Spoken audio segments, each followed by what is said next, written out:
all of you delightful beings out there, and welcome to the stream. I am Razim, and this is DevTales, where we're going to be working on our custom SCAR system, or Stories and Creatures in Alternate Realities. This system is available for open playtest on our Discord as well as itch.io. So go, take a look at it, let us know what you think. For now, we also have Conrad down there in the bottom left working on a 3D model. And in the upper left there are ducks. Because ducks. Quack. But yeah, let's see. Dish window and dish window. There we go.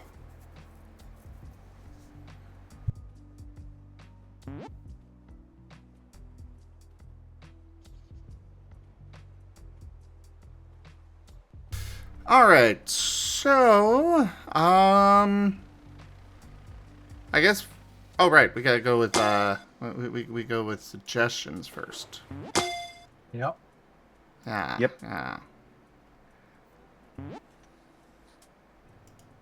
Oh, new Pokeball animation, huh?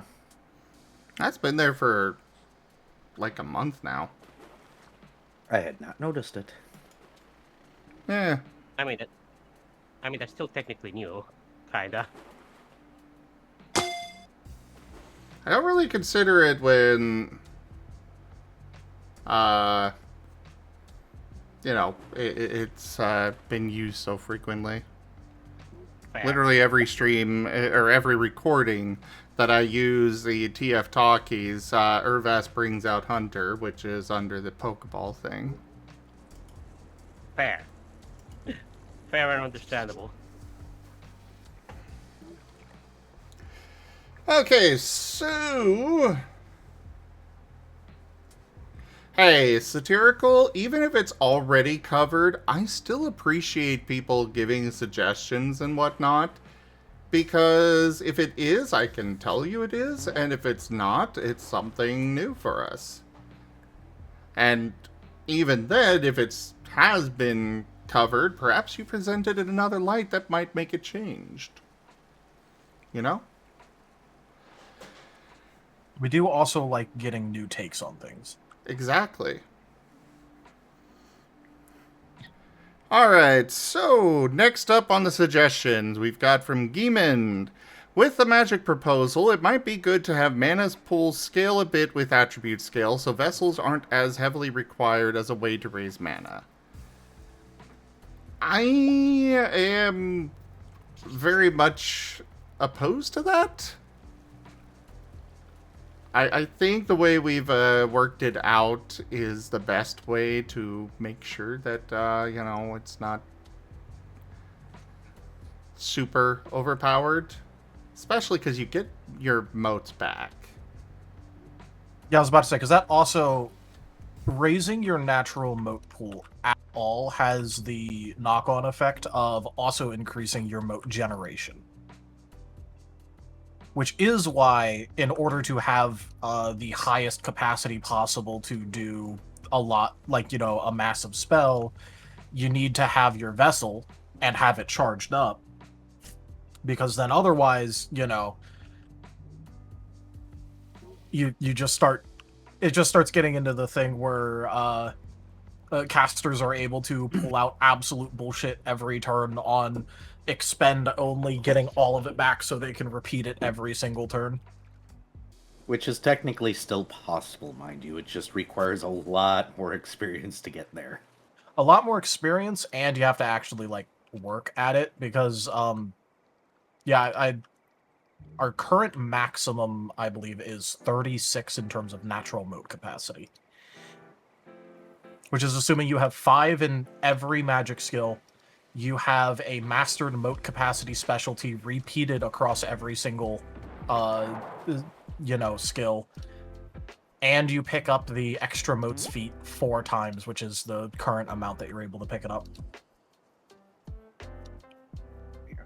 There is a way to get it higher, technically, but... Well, by yourself. Yeah.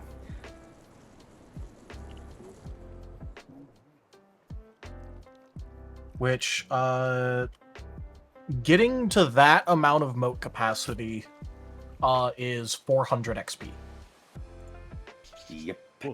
I think. Or somewhere around 400.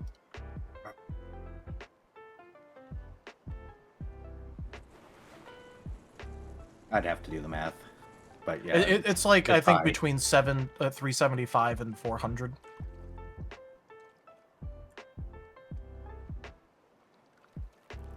But the big problem is just that that also makes it so that way your natural moat regeneration will scale as well.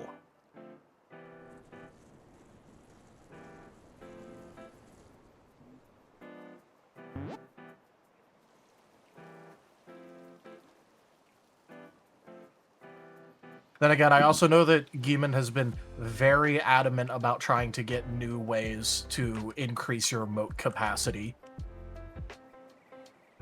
Yeah, it's just not gonna happen. Plain and simple. I mean, from what you guys been talking, it's just that there's a lot of way to do it already. Yeah. Mm-hmm. That's without ST intervention, even. Yeah, and that's without basically trying to earn something custom.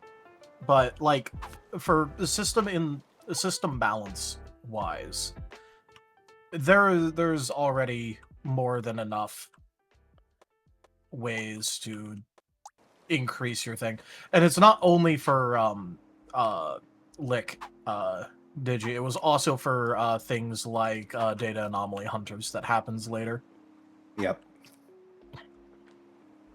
So it's been like across the board with his characters. He's been trying to figure out how to get more moats.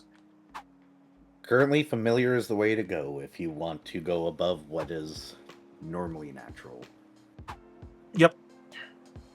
But then you also, again, have to rebuy the thing for the XP in order to use your familiar's moats. So Yeah. also, you kind of need to have it summoned in order to use it. And if a mage pulls out their familiar and is using it as a moat battery, it's gonna get sniped. Very.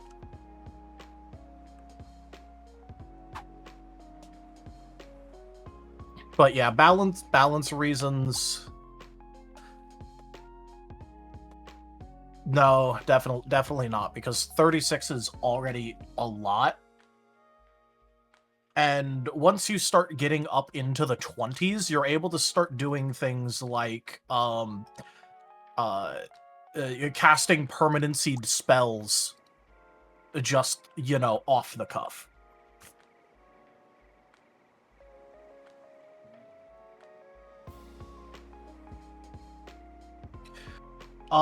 Both of those methods do currently exist. There is ways to give moats to another player in multiple ways. There's rituals, which are for mostly downtime use, but lets, multiple people contribute with all of their things. And in combat, there is a magic word called recharge, which basically lets you pass moats around.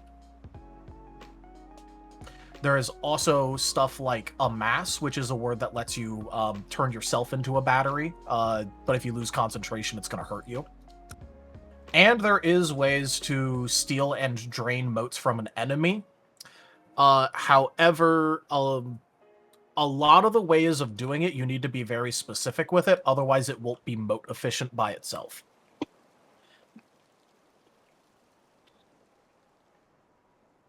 But there is a way to do things like convert your own health into more moats. There are ways to gain a percentage of the damage you dealt with an attack as moats back. There's ways to directly steal from an opponent's moat pool. Yep. So you got options. We made sure that you got options. It's it's just one of those things where you need to have something in order to take it, and that.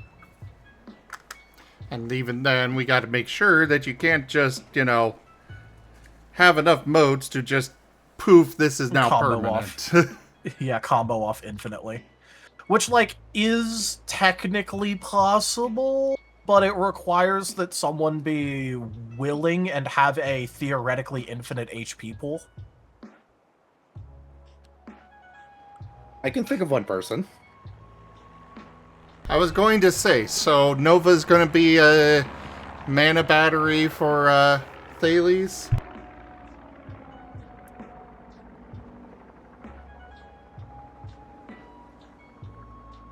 I mean, it'd be a use.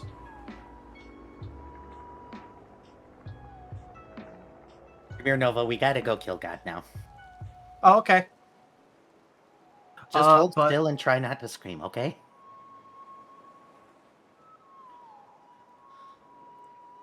Also, Irvas, we do have rules regarding that now. And for ease of everyone, if you change size categories, your equipment will scale with you. Unless for some reason you decide it doesn't. But But that's your up to you. choice. That is a personal choice that you are making at that point. At which point, understandable, have a nice day. Your equipment scales by default. Nice. So hey, Ido. Alright. Hello there, mofo, pat. Hello. So, you know, if you use like the shapeshift feature to do like size category shenaniganry, all of your stuff will scale with you, which would be really bad if it didn't, considering like, you know, Jace's arm would pop off. Yeah. True. Or he'd have, you know, an itty bitty arm and a big everything else. Which would would not be be funny. very conducive. Well, not be very conducive, but it would be funny for a moment.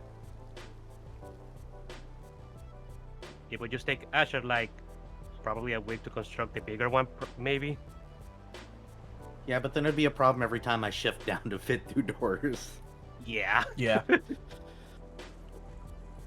Hold Then on, you'd I have need to to get to be this door. grabbing in his Godzilla arm. I'm getting it here. To be entirely fair, your mechanical arm is probably part of you by this point when you evolved. Yes, it is part of the design. No, I mean part of No, your I think he body. means like integrated into your body now, Yeah. because of how Digimon. Yeah. Probably. Jace is okay with that. His son made him this arm. It's better than the other arm. This other arm is stupid. His other arm tried to kill him. Yes. Yeah. Asher could Yeah. make another one, you know, for the to replace the other arm. Why are you harvesting my parts? Dad 2.0.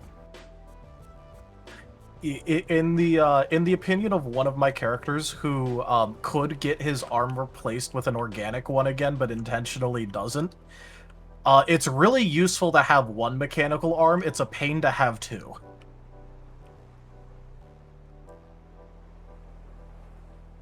Yeah. But anyways, so next up we've got a magic word suggestion from Key. Extrude under kinetics. Spell shape may be extruded up to X times 5 feet from one of its sides, increasing its area of effect. So I guess like you can do like a line and then include extrude to make it into a T. Well, it would be more, you would use extrude, and the line would, you could extend the width of it, so that way it could cover a, instead of it being a 5-foot width, it'd be a 10-foot width. Well, it does say from one of its sides. Yeah, so if you choose assume- the long side of the line, it would go out 5 feet in that direction. And it would be 10 foot wide now. The way it reads to me is like, say you have a square shape, you extrude a line coming out from one of those sides. That's how it reads to me.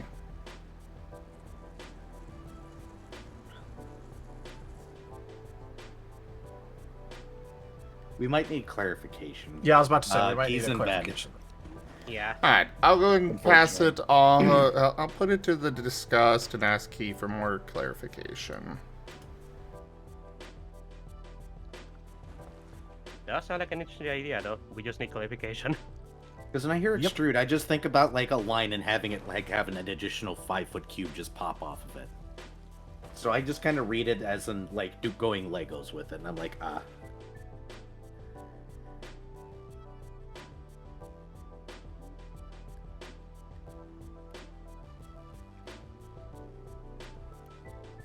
But that also gets into questions about what technical shape it would take if it's based off of the original spell shape as well.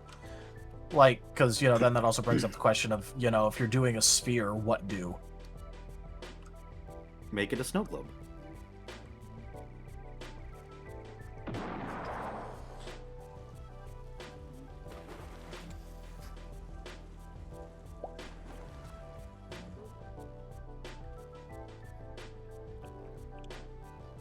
Alright, so next up, Shelter Conjuration. Cost X times 5 motes, create a shelter that may safely house X entities for the next X times 10 minutes. The environment in this shelter is comfortable for the species of the caster, but otherwise plain. You may only have one shelter active at a time per shelter word. If the timer ends or the shelter is otherwise destroyed or dispelled, all entities and objects within are shunted to the nearest available space. Entities may enter or exit the shelter from any point along its edge. Can instead concentrate. This thing reminds me of Magical Mansion from Pathfinder.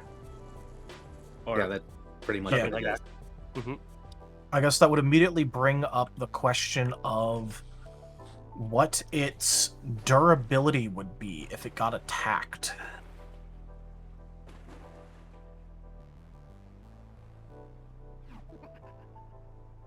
Because, you know, if it's a shelter, I'd assume that unless you're adding in like barrier or something like that, probably not a whole lot. probably not. I'd probably just give it like 1 HP or something, honestly, as in 1 Well, HP, but make it like maybe immune to Environmental. like passive environmental damage. Yeah. pretty much, yeah. That's what I would do with it. And then if somebody wants to make it with more sturdy, so that way if it gets attacked, nothing happens, add barrier. Yeah.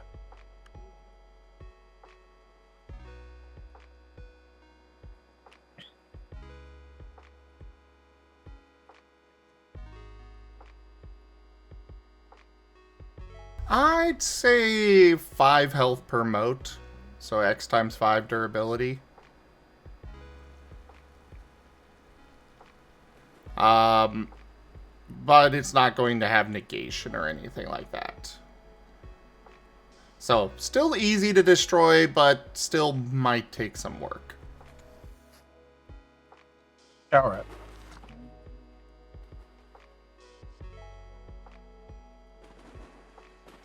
Alright, go ahead and add that directly to the magic proposal then, Tal. Yeah, I'll put it under the accepted additional words. Yeah. Yeah. Might need to clean up the mathematicals. Well, yeah, but that's so that way it works in Discord, Yeah. because Okay. otherwise it'll Well rated bolds things. italicize or bold it depending. Yeah. Enja, so for objects, armor, buildings, equipment, etc., negation is their version of integrity. Integrity is for creatures, negation is for objects. But they literally work the same way. Oh, I see.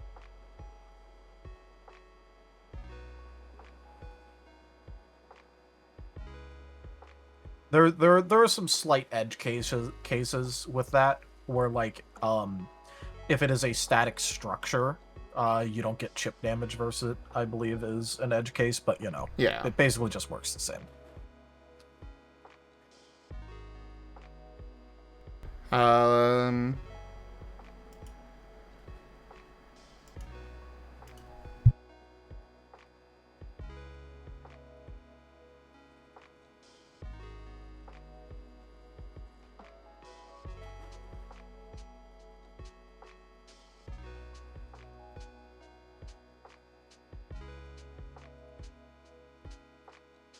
You good for me to delete it?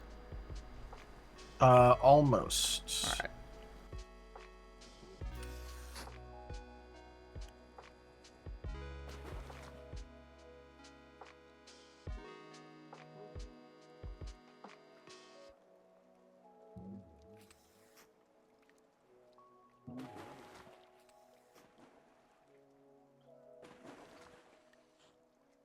All right, yeah, now I'm done.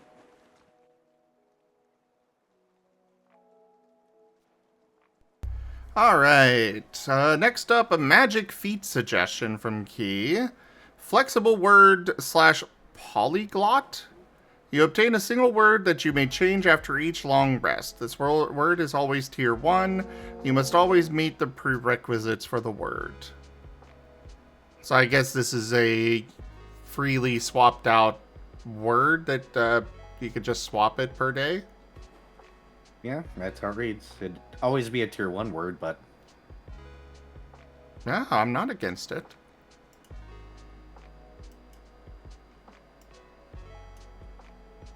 Yep, the only thing we'd have to make sure is that it's the feat cost would be because like here's the worry about this. You pick the most expensive word possible, so that way you have like access to a tier 1 permanency and you just sit on it and you get it discounted.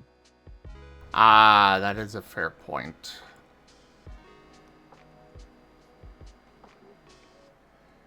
I would say we'll have to put in an XP, like emote cost maximum for this. Considering the flexibility, I'd say, and the cost for a word, I would say 10 motes max. I can actually do a mathematical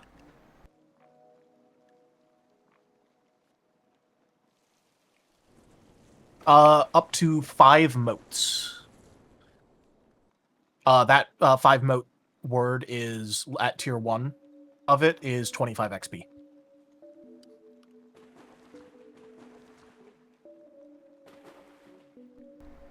Okay, am I misremembering how much words cost?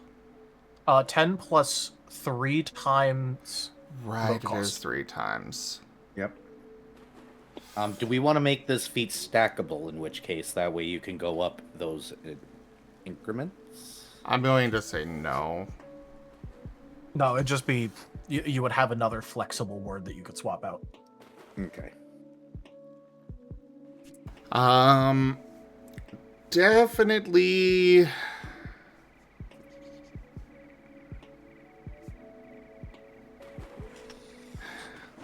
I think we should make it a 35 XP cost feat. 10 XP for the convenience. Yeah. Because I definitely don't want to make it less motes available to them, but... yeah, we do... There needs to be an extra tax for the convenience of being able to swap it out. Alright, what do we want the prereqs?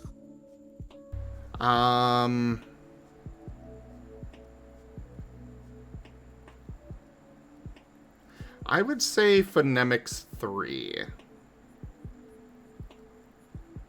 Since, after all, phonemics is your knowledge of how all of it works and such, so makes sense that that would be the one that influences it.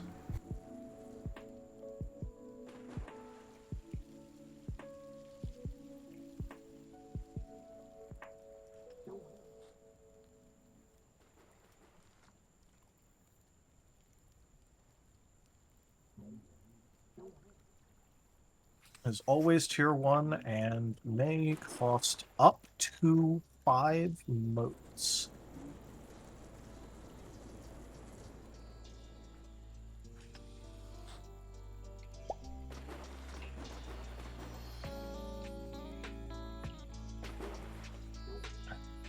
Here is the big question. Can your polyglot word be added to rituals? I would say no. I would say that you need to have a proper understanding of the word to add it to rituals, so if you're just able to swap this in and out. Yeah, I would say no to that. Alright. This word is not considered known for purposes such as rituals. Perfect. Alright, I added it into the magic document. Polyglot, subcategory magic, prerequisite phonemics 3. Description. You obtain a single word that you may change after each long rest. This word is always tier 1 and may cost up to 5 motes. You must always meet any prerequisites for the word. This word is not considered known for the purposes such as rituals. And if I missed it, sorry, but did you put in that the feat costs 35 XP? Not directly, but I'm going to write that up. Costs 35 XP.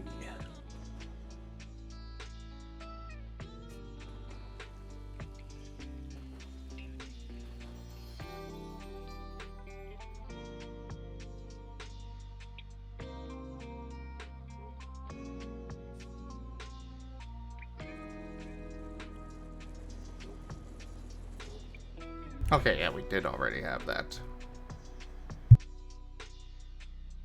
The next one was a suggestion for a Tempest School. Ah, Which I don't remember if we had it all before this or not. I don't think so, but... then again, the entire weather tree was basically looked at, and we went, yeah, we can figure that out when we have actual weather rules.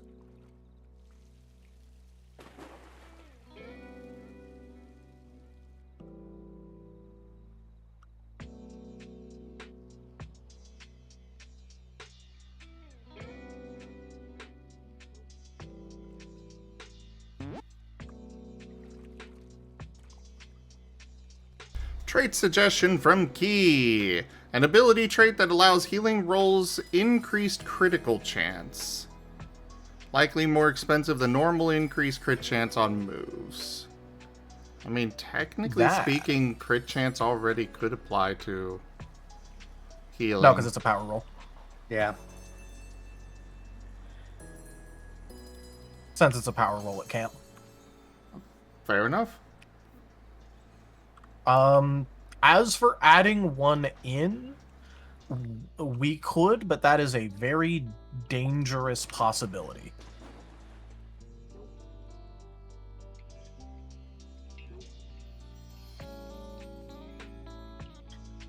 Yeah. And I'm mostly pointing that out because you have already seen the complete horrendousness of dealing with a drain tank / heal tank build already with Shade. It is already a very viable build. Yeah, I think this is going to be something we pass on. Especially because the already existent interaction is -1 difficulty if you're using a healing move that shares a type, intrinsic type with who it's being applied to.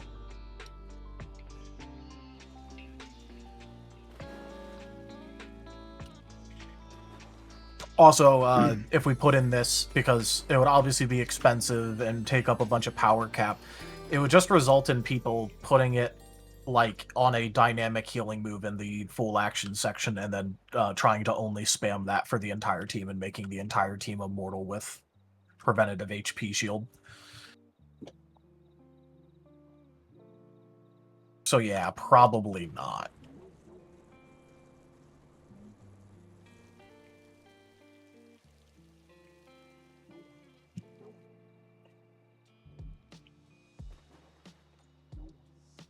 There are some problems.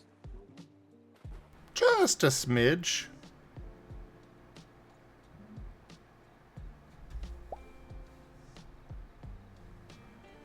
Well, here is not a suggestion, but a question.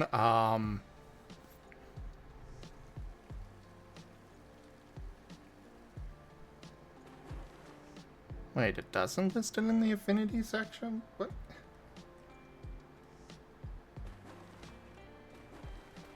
Huh? I'm looking at what Green Party's saying with a key in there about ice and frost being part of water. Did I really not put that in? Oh yeah, I guess I didn't. Alright, I'm just gonna hotfix that.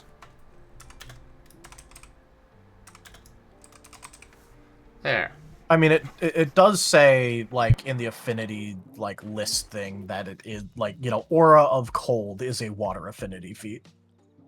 Yeah, I think they're talking about the type keywords. Ah. So, yeah, it was just saying aqua, ocean, river. I'm just adding ice and frost to it. Just right now.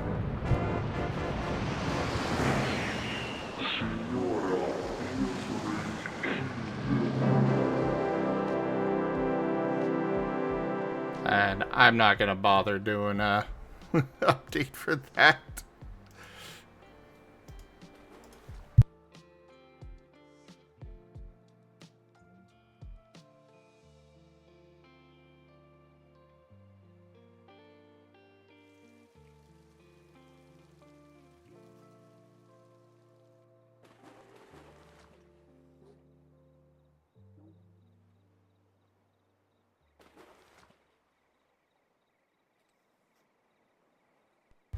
Alright, so got that taken care of.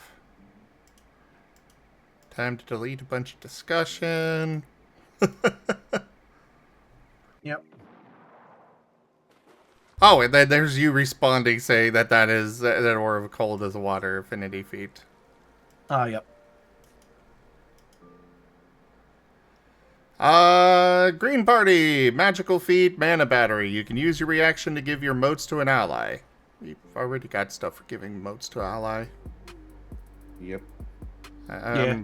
Also, we explicitly don't want it to be a easily accessible reaction thing, because then what's going to happen is if you have two mages in the party, what's going to happen is that whichever one his turn is about to come up, they'll hold all their motes open that they can, and then pass it off to the other mage just before their turn starts to refill the other mage's thing, and then take their turn and spend all their things, and then just before it gets to the other mage's turn, they pass back all of the motes.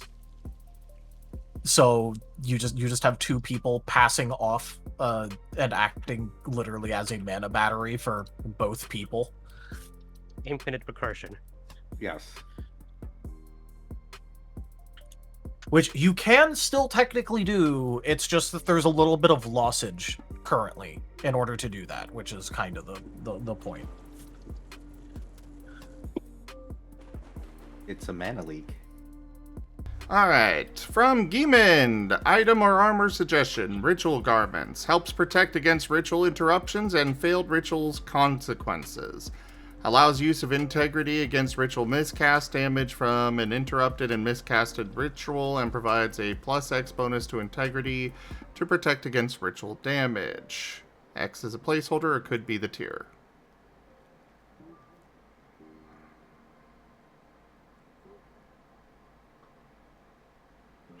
I'm not necessarily against it, but that feels more like a magic item that we'll add whenever we get around to magic items, rather than just a trait you can add onto your armor and such.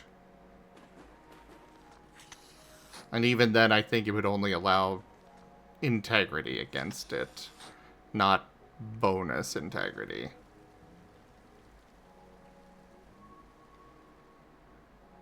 It is kind of like an intentionally... There is intentionally very few defenses against ritual fuck-ups. Yeah, and there's kind of lots of opportunities to avoid fuck-ups with the rituals. Yeah, like holding open willpower for it. And also, you know, willpower is the primary stat for magic, Yeah. so... Which is why I said you just hold open a little bit of willpower. It's the primary stat. Yeah. Granted, you could just not invest in it and then proceed to, you know, by like studied caster or soul caster or whatever the full names are, and it's just like, okay, but that's also generally not a good idea because if there's anyone who wants access to willpower on demand, it's people who use magic because those miscasts don't play. Botching with moves, mildly negative. Botching with magic, I kind of needed that, actually. Anyone see that arm? Oof. If seen, return to order bracelet needs to be on all limbs. Phone number included.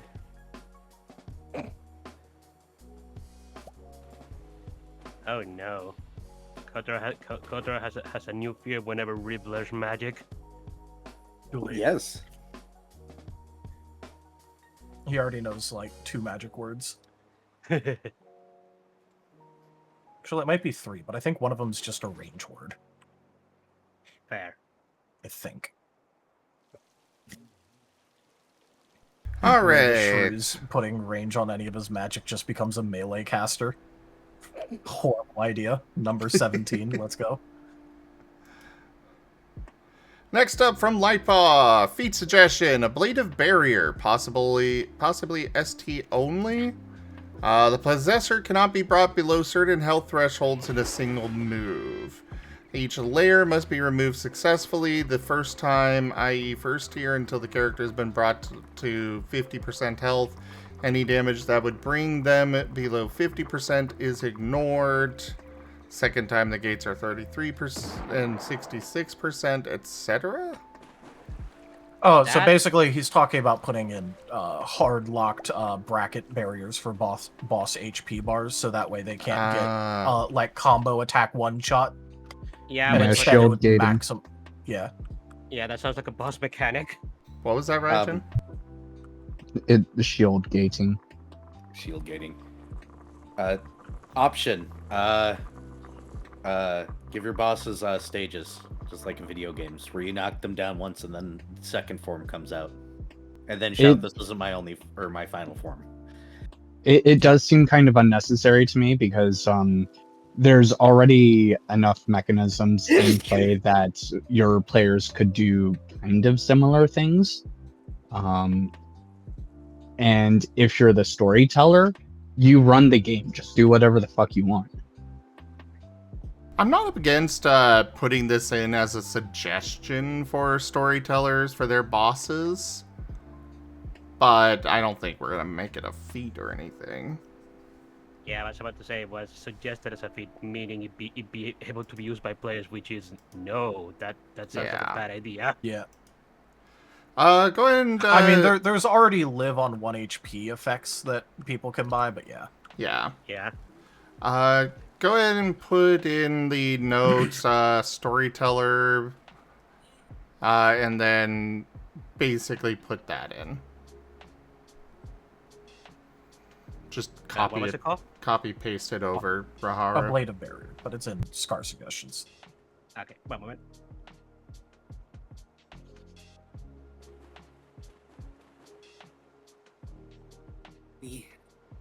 Oh, my leg fell asleep. That is very uncomfortable. I'm gonna be right back. I'm gonna stand and walk. This...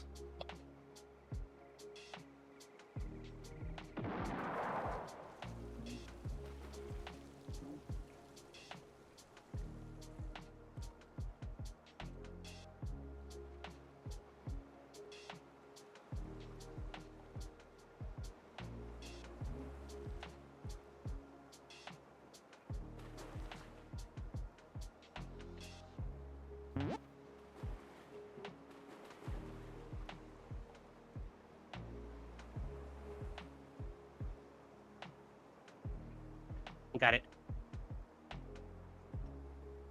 Alrighty. Suggestion from Key. Communication disruption magic, abilities, traits, or what have you. Too many systems have readily available communication, but nothing that jams or disrupts it built in. That's I'm not sure about too many systems having that. That's kind of more of a, like, I guess companions have telepathic communication, and then you've got the primeval telepathy. That said, I'm not opposed to having a, we could add a feat of telepathic dead zone or something like that.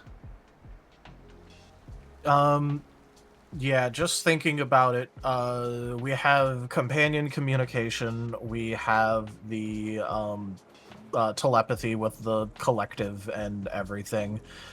We have the message magic word that you can just, you know, keep spamming. It's not the most efficient, but you can keep spamming it.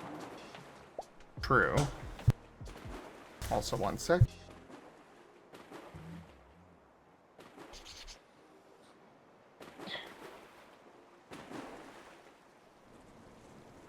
Hey, Rex just got home with foods. I was gonna say we could also use it to block scry technically, True. but in games where you have cell phones and stuff like that, it would be interesting. Yep. It's actually came up very recently in the Star Wars game because an equipment that one of the enemies had was a comm jammer, so it turned off all of the comms communications unless they made a difficulty 9 high SR check to get past it. Oof. They decided to physically get near the enemy and turn it off instead. Fair. Understandable. It's not even an expensive item in Star Wars. Like, the fucking, like, gangs will just have that shit. About to That's say, funny. in Star Wars, aren't they like a dime a dozen? Yeah. Like, The even the players junkies, could buy ships it. have them. Literally, it's on the list of available things that even the players could get. If I double check my item list, comm jammer, 400 credits. Blocks communications within 400 feet. Jammer can be bypassed with a +2 difficulty technology check. Not even on the restricted item list. You could just get it commercially. It is that available. That's actually funny. Well, considering Star how Wars, easy it that's- is to actually make, you know, radio and communication jammers. It's like so easy. That, and you're able to buy, you know, like hardened communications that will survive it. Hardened communications. Yeah. For your comm links, you can get a hardened comm link, which has -1 difficulty at breaking through jammers. Ah. It also encrypts messages at +1 difficulty to decode. Cool. I mean, granted, it's like almost 20 times more expensive than a normal comm link, but a normal comm link is only 25 credits. Yeah. That's like a meal. You could go out and buy a normal cell phone for like a meal in Star Wars. It's hilarious.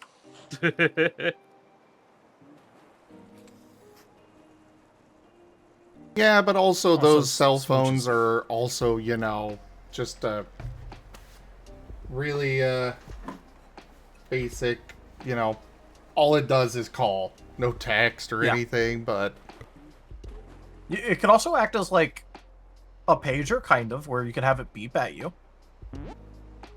Beep. But that's also because if you go with the more expensive things, you know, it starts getting into hologram territory with its shit.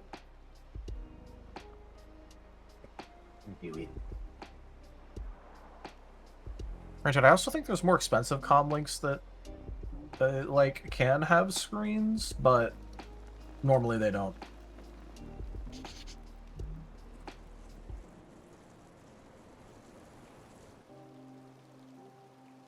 Isn't that what androids are for, though, at the end of the day? You get to a certain point where you're as well get an android instead of a smartphone. For droids, yeah. You start getting, like, protocol droids or something, so that way, you know, they can just handle all that for you. But yeah, so as for things to disrupt communications, We have a little bit with conditions, but that is something that, like, overtly gets applied, instead of it being anything that could be more of a passive disruptor.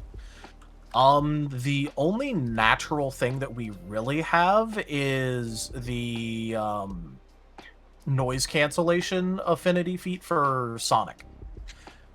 Because that has the, low humming, you know. Yeah, it's very local, though. It's fun. Don't get me wrong. Yeah. I used the This heck is- out of it in one campaign. Yeah. It's just, you know, very local. And even then, it doesn't really prevent talking to each other. It's more Mutes it. dampens it. Yeah. Yeah. But, like, that's about the only, like, really official communication disruptor that we have in system currently. Don't we have silence too, technically, as a word right now? So technically you could cancel local communication with that.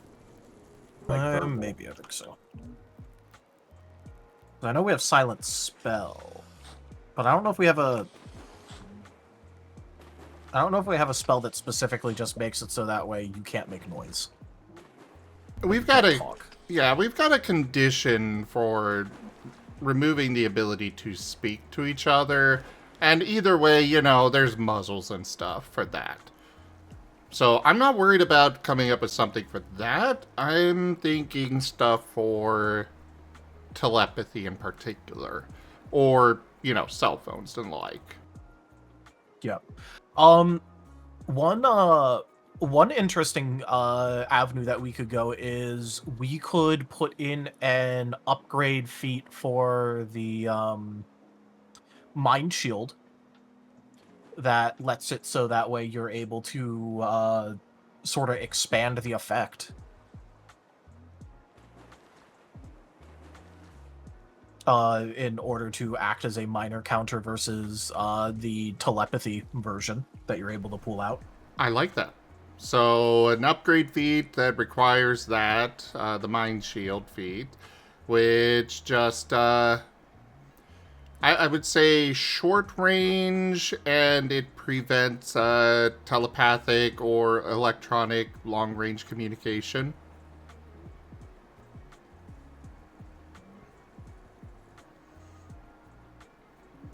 Maybe we'll put in any non-verbal communication, and well, no, because that would prevent hand gestures. So yeah, long range electronic and telepathic communication as from happening in there, or we just drop the long range part and just say prevents any telepathic or electronic communication. To cover our base. Better, Yeah. Yeah. Also, we might need to update Mind Shield. Because technically speaking, it doesn't do anything to help protect you against things like spells that are in the mental sphere of things, which is kind of funny, actually. Feat called Mind Shield doesn't protect you from mentalism. That is funny.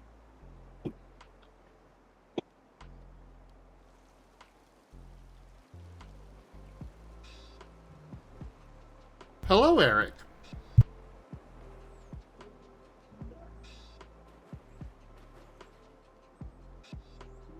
I'm just taking a look at Mind Shield right now.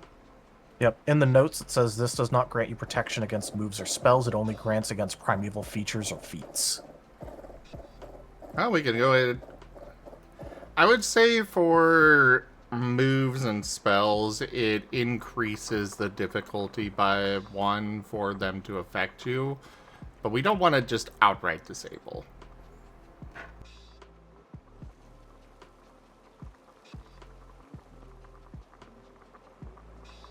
Yeah, so here's the thing. The auto block only functions on intrusions that do not require a roll.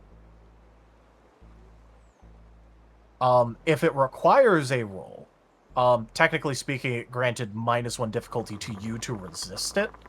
So instead, we should probably maybe upgrade it for those sorts of things to be +1 difficulty. Maybe we reword it to have it be something like, you could choose to either get -1 difficulty on a roll to resist, or give +1 difficulty to the person trying to affect you, maybe.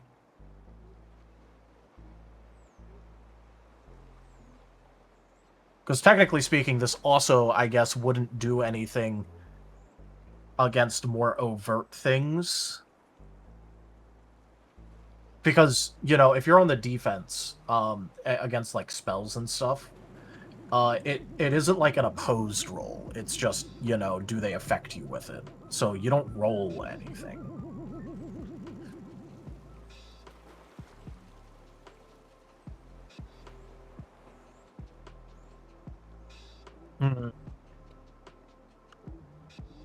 Barry, you got any idea about what to do with this in particular? No, I do still like the spell idea to a certain degree.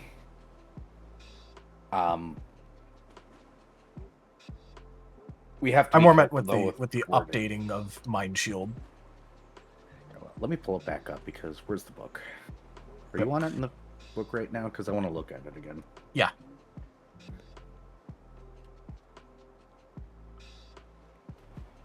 The way it works right now is a little bit wonky, and that's because we didn't update it after we put in magic and the mentalism tree.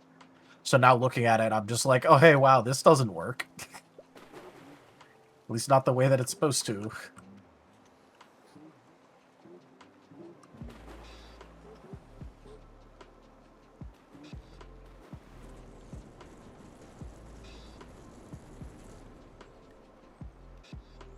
Where's the magic? I don't have it open right now. Well, Mind Shield is just in the normal book. It doesn't have... Yeah, I want to look at the actual spells side by side, though. Sorry. Oh, okay, yeah. Oh, come on, open. Because that's underneath mentalism. Yep.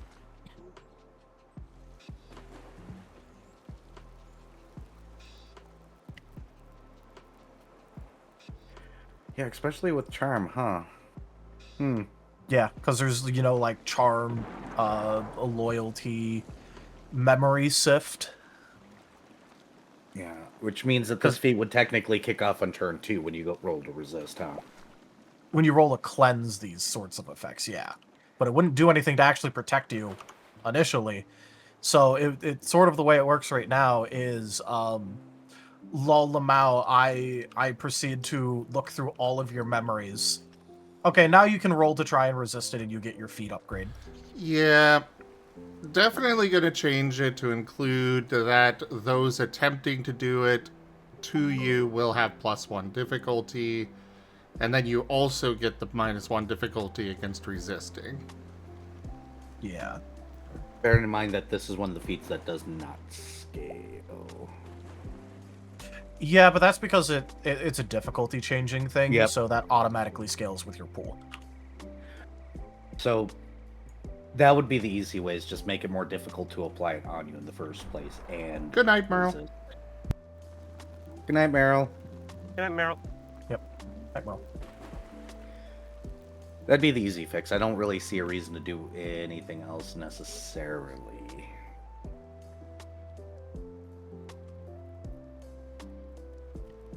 Yeah, I kind of agree with that. It's just more like check-in. Well, we don't have any no-save situations that I'm aware of, so... For things like the, there are no save things, I believe, in Primeval Telepathy. Which is where that more comes up in. Or if I go to Primeval, Telepathy...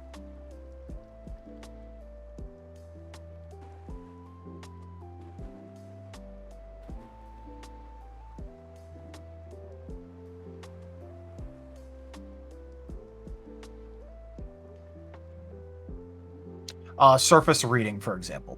You are now able to read the surface thoughts of another individual. For most, this will require a standard action, but no roll. Some creatures you come across could have particular alien thoughts or training to prevent this outside of the Mind Shield feat, so your storyteller may call for a roll. Either way, this does not alert the target.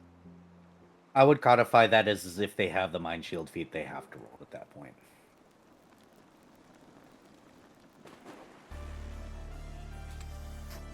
Because the word Well, may is too finicky there. Mind Shield just automatically prevents it if they have that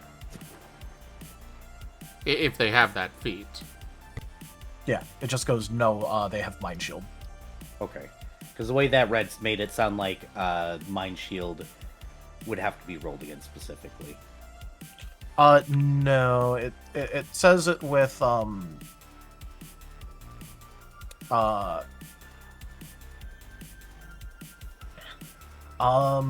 some creatures you may come across could have particularly alien thoughts or training to prevent this outside of the Mind Shield feat. So your storyteller may call for a roll. So there's an Oxford comma, got it.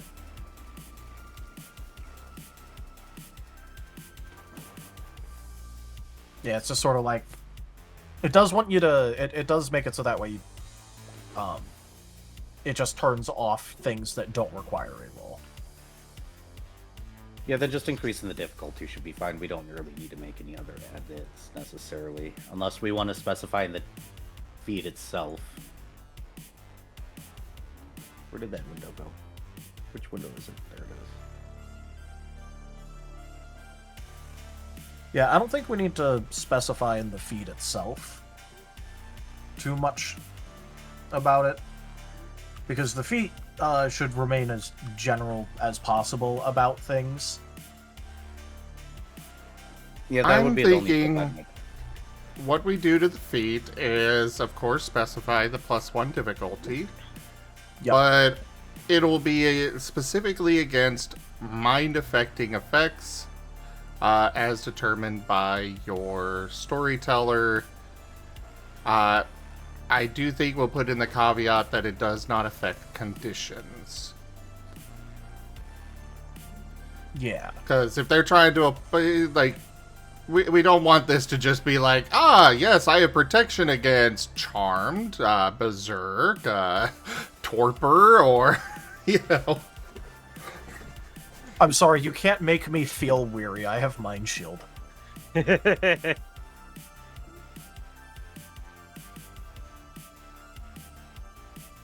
have renamed the feed to my character sheet to Insomnia as of this moment in time. Ha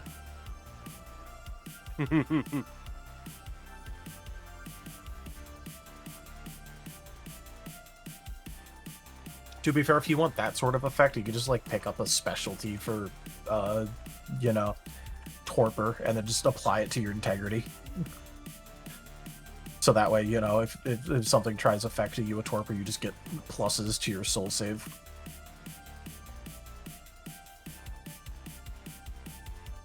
Interesting. Yep, by the way, that's why getting repeat specialties is very good, because you get them on the cheap, and they apply to the skills that you get the repeats on in the way that would, you know, make the most sense for it. So, you know, if I have an offensive specialty in Emit for Shadow, so that way for Shadow type moves, I have a specialty for that. If I then put that onto my evasion, and I'm allowed to put that onto my evasion, I would then increase my evasion by 1 when it comes to shadow-related things. And then if I put it over on appraisal, I would get the benefit if I am appraising something that has the shadow type. So, like, imagine if there's a shadow type affinity weapon. Ooh. So it has a very generic name, but, you know, when applied to different skills, it will work as sort of intended for those skills. Makes sense.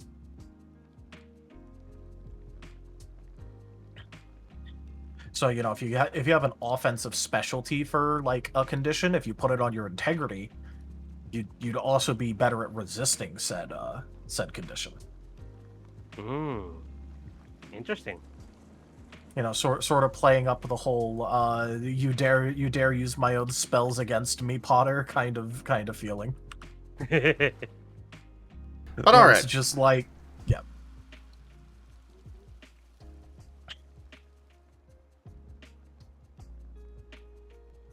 Okay, so Mind Shield, yeah, +1 difficulty.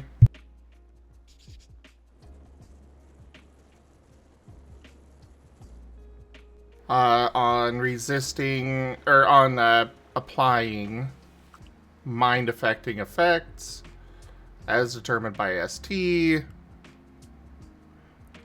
Does not include conditions.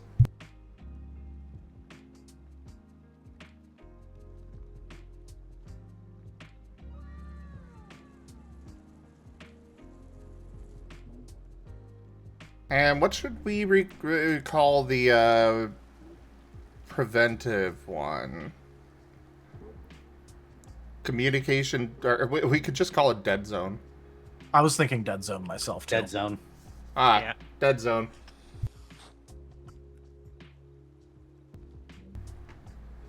In the notes I'll put in, can you hear me now? No! Good.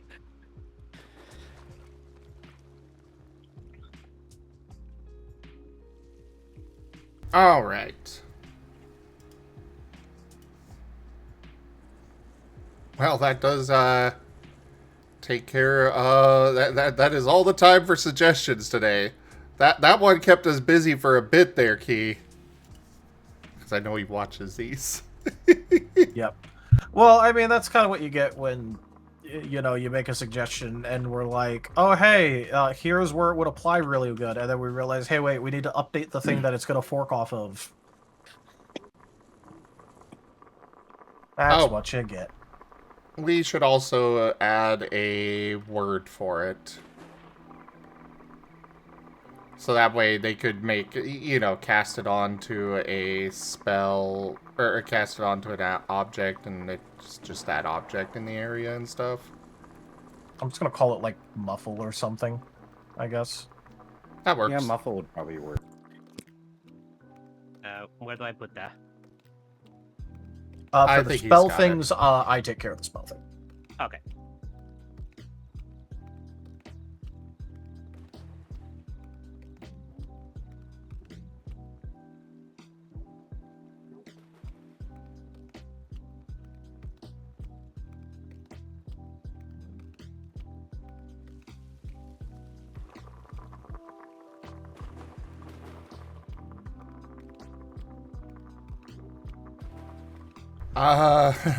That's going to be fun to figure out. Demon wants us to give rules for DNA digivolution.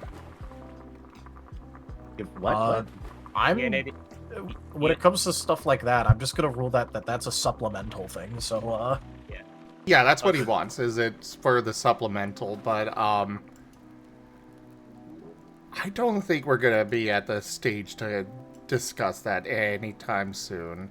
So I'm just going to preemptively say, up to ST. yeah. We're gonna backlist this. We're gonna throw this on the backlist. Yeah. Backboard, and we'll see it again someday, maybe. When we get I'm going through to the put backlog. muffle in mentalism. Okay. I think that would work the best. I mean, it's supposed to work on electronic things too, but like... Mentalism, it could technically go in vision or divination. Actually, do thaumaturgy, now that I'm looking at it. Yeah, thaumaturgy might work for it. Yeah, because that's where messaging is, and chaining and adhering link, so breaking links feels like it'd be part of thaumaturgy, and thaumaturgy desperately needs more words.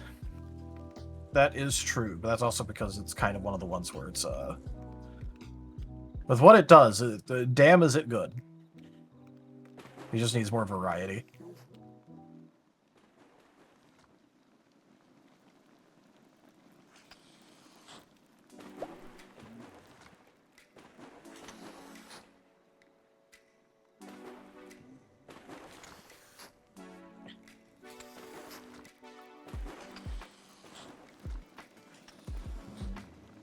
I'm just thinking about making it X times 2 motes.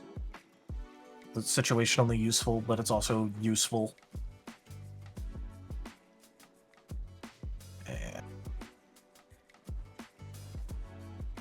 Now imagine using muffle on somebody permanently. With a radius of like 5 feet, just to be mean. Just a Yeah, well, that's sphere where electronic or communication methods never work for them again.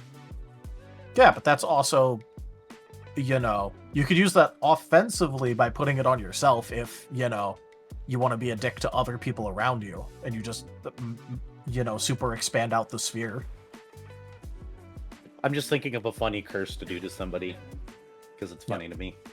To be fair, curses in general are good, but you gotta remember if you put a curse on someone, they're able to, per day, roll to reduce the permanency rating. Yeah.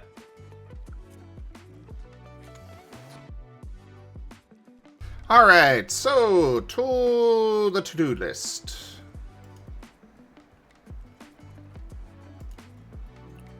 First things first, I renamed the wary condition to lithe, or lithe, however it's pronounced. Lithe. Okay, I was right. Since it's very close to weary, which we already have.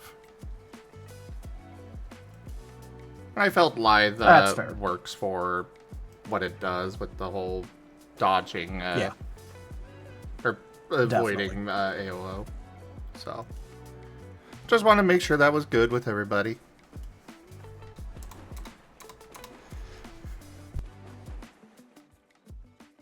And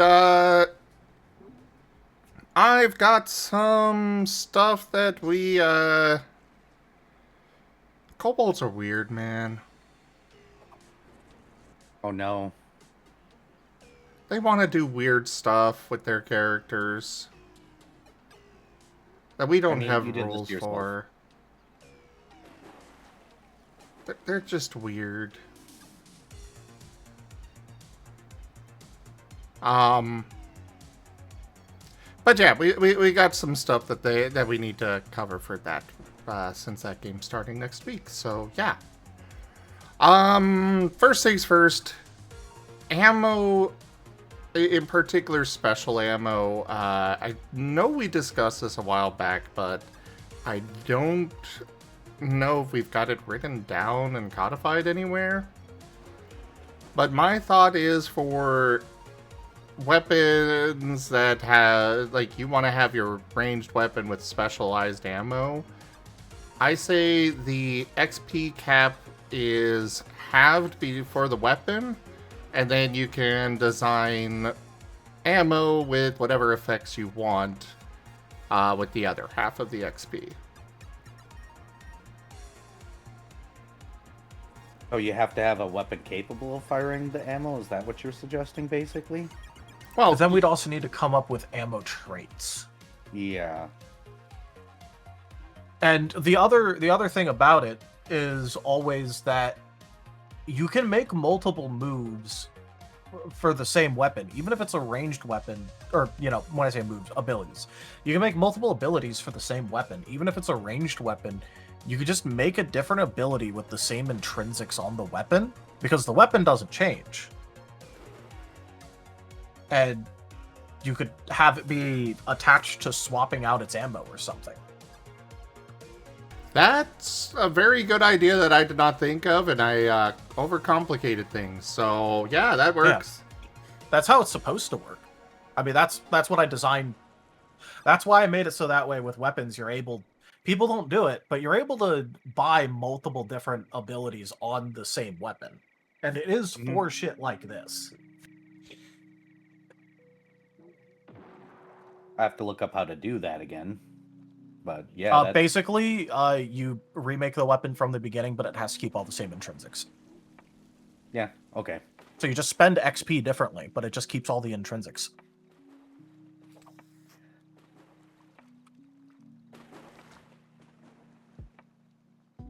So yeah, I was dumb and overcomplicated it. Yeah. I mean, hey, less work for us. We already had it figured out, technically. Well, go ahead and note this down, Rahar, so that way I can make sure this is specified in the rule book. Repeat it, please. The able to buy different abilities with the same weapon. Can use in with ranged weapons, with things like swapping out ammo.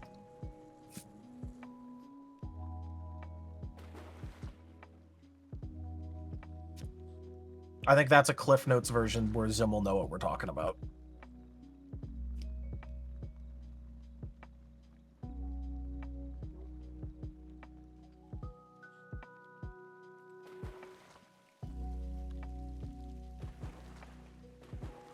All right, noted. So, satirical, that's a great question. We've been kind of back and forth on that. Well, when we were designing weapons originally, we went back and forth on it. Then we went, no, wait, it should be on the weapon type. So that way, if you pick up, a different weapon off the ground that has the same type of it, like let's say, you're in a fight and you just like using long swords and you're fighting a bunch of other people. And, there's some other people that were using long swords that got defeated and yours gets snapped and you pick up that one. You would be able to use that longsword with all of the EXP traits that you purchased, but you have to use whatever intrinsic traits that longsword has now. Your experience is in the weapon, not or using the particular type of weapon, not the.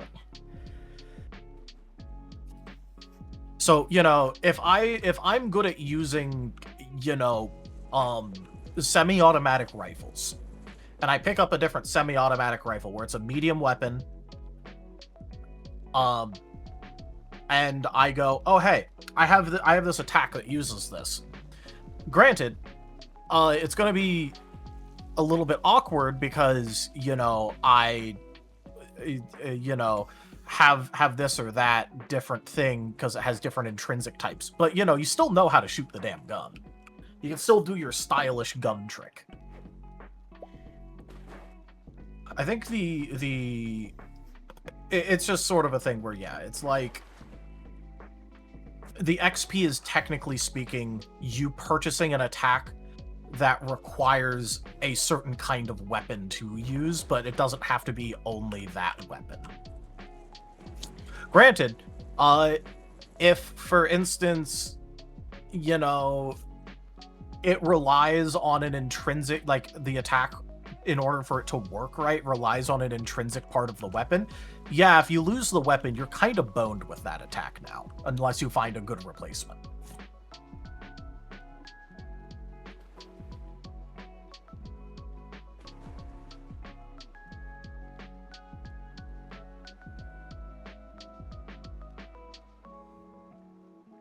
Bear in mind that types and whatnot are subjective and up to the SD discretion there, so...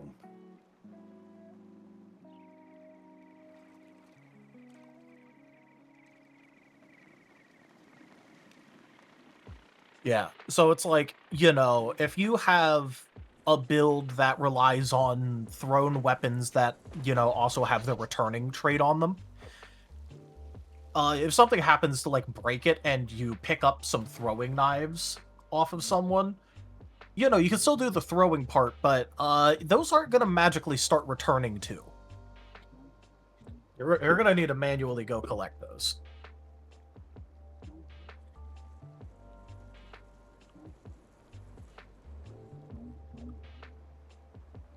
But yeah, this is why when initially we made this shit, I did my best to make it be generally accessible as possible, so that way when people inevitably ended up wanting to do shit like this, they can just do it instead of us having to MacGyver more stuff later. Yeah. Trying to MacGyver something to do with this later would have been a very long conversation. Alright, so, next thing to discuss, postponed combos. Again, Kobolds are weird, man. Opal wants to make items, essentially crystals, that he can give out to other players to boost their abilities with an attack. Like, in particular, where he's Kobold, he wants to be able to give them, like, a focusing crystal that he can, like, hold at the end of his gun, and it gives a boost to the gun, or something along those lines. The details of how they're gonna have it work is not as important as figuring out if we want to allow that, and if so, how we would make it happen. I came up with some preliminary proposal of basically it's going to be one of those I forget what we called them, the like the dynamic action ones. I think it was like ability versatility traits. Something like that. Something like that, yeah. You know what I'm talking about, though. That's... Yeah. Ability variation traits, yeah. I am thinking it'll be like one of those, but basically every 10 XP that you spend allows you to have a second, or have another one of these available, and it's an item that you'll have to infuse with it and, you know, give to the other player, but then when they activate it, it is essentially like you are comboing with them. I've tossed around the idea of the ability having half XP cap. So, you know, and the ally will have to spend the action that would be required for it. So basically, you can't do a full action with this, because, well, they only have so many actions in their turn. Alright, so, here is where I, again, point out that we have something that already works really similar to this, which is in Magic, called Catalyst Rune. Where you attach, you know, words up to word limit to a symbol and designate an activation trigger. And once the trigger is activated or the rune gets broken, the spell is then cast by the activator. The spell uses your motes to cast it if the activator cannot supply enough motes. So they can make catalyst rune things and hand them out to their allies. They can technically also just dump the motes into those objects specifically and hand them out to their allies. Yeah.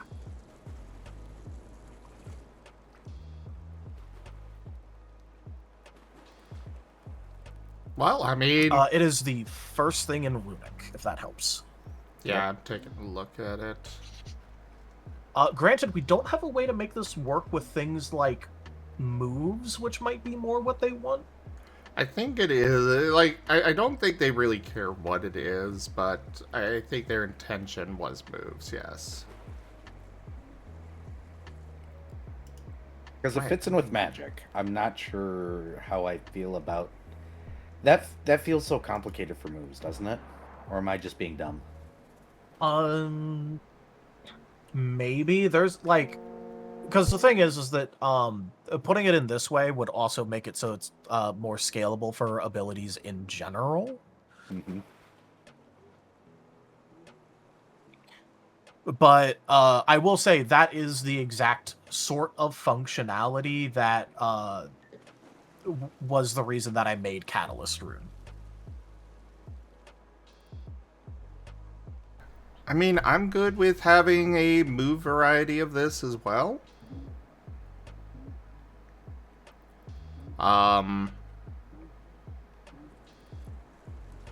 It doesn't make as much sense for weapons in particular.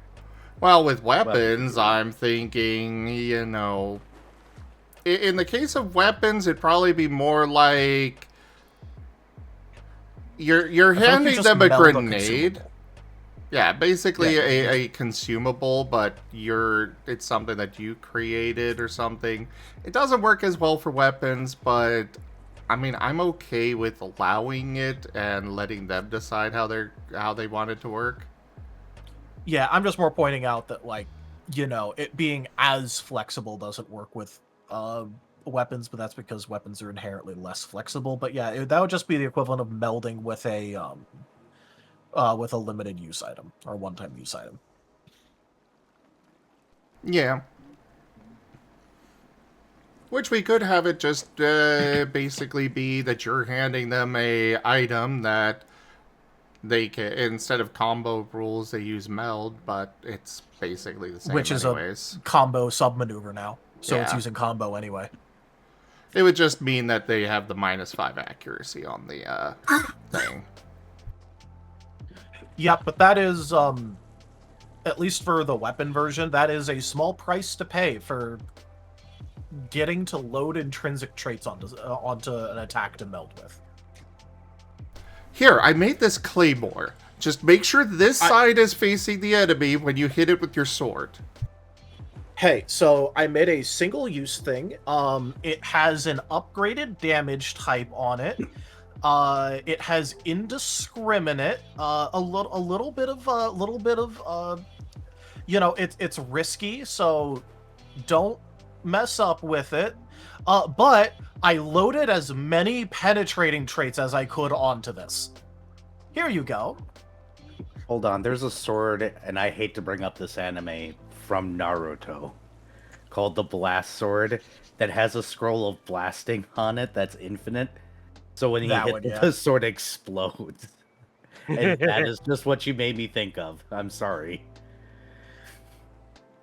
I put as much penetrating onto this, and I'm handing it to you, and whatever happens, happens. Just, you know, don't have it go off while it's on you, because it'll hurt a lot if it does. Also, here's a strap. Just strap it to the end of your sword. Again, make sure that side is pointed towards the enemy.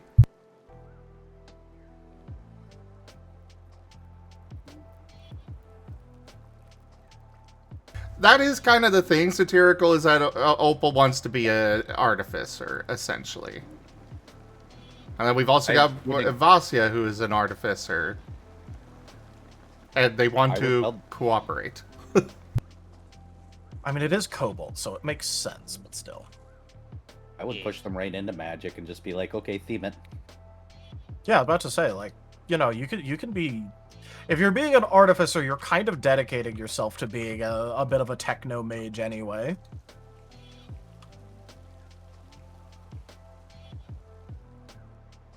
I think I was talking with Key about making an alchemist recently, and I was like, hey, can I get a discount on magic if I can only create potions using chemicals I put together?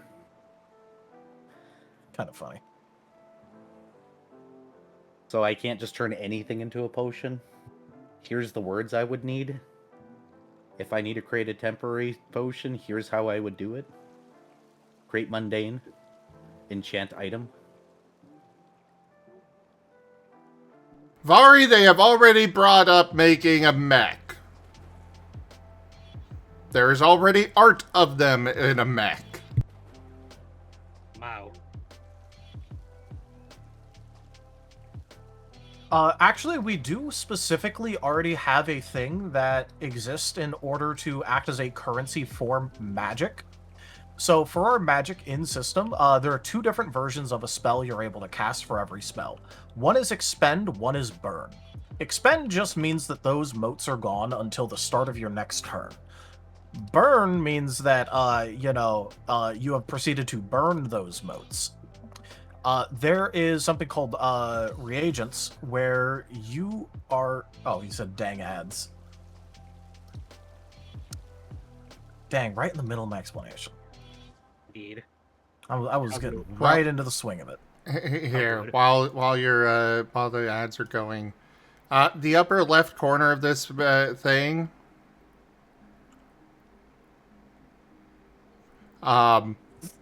they're standing next to my leg for scale. I was about to say still calf height. Kobolds in a trench coat. This is all 6 of them operating the mech. So do they fight over who gets to be the tail that gets to wag, or like? Fellowship expands. Praise I don't know, man. Oh, hey. Oh, Bari, I'm thanks sorry. for that gift sub. I do like the joke of Riv starting a very important explanation and then it cuts to commercial breaks. And when it comes back, Riv is like, "Did you get all that?" Good, I'm not re-explaining it today. I'm tired. Good night. To be fair, we kind of do partially play it like that anyway. Whenever he gets into an explanation where it just cuts back in multiple hours later. But yeah, that's a very good one. But yeah, so we have two different versions of every single word that you're able to use. One is the expend version, which just temporarily expends those motes until the start of your next turn. And then there is burn. Burn motes, you burn them for the rest of the day. You're able to get back a little bit by taking short rests, but it's not a lot. However, if you use a reagent, it will provide burn motes up to its tier to the spell that you use it on. They're single-time uses, and they could be general enough to work on literally any kind of spell. They could be affinity limited, so they might provide motes of a certain affinity. They might be school limited, where they only provide those motes to, like an elementalist word. So yeah, we already have our edible chocolate coins for the magic system. Why do I just imagine now that these edible chocolate coins for the magic system are things that the kobolds are going to try and physically eat if you give them to them? I wouldn't be surprised. Because they're kobolds. Yes.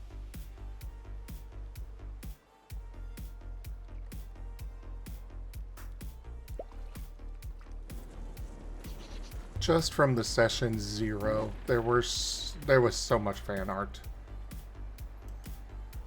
You have a bunch of artists in the game. Yeah.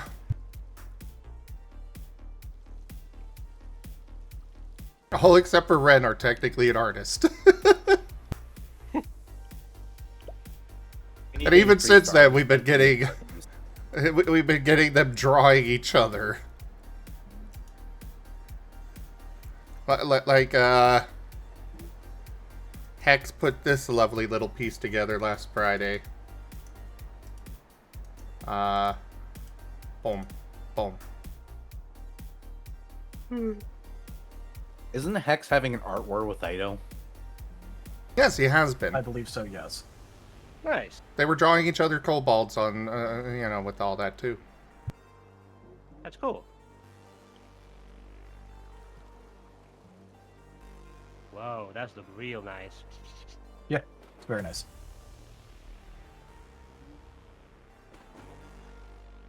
In general, I think for most artificer stuff, I think it should probably be tied to magic and kept within that vicinity, because that's the most workable thing.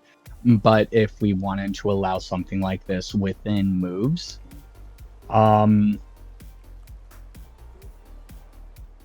I do kind of like it being part of the combo attack maneuver, particularly because of the drawbacks that are tied to that.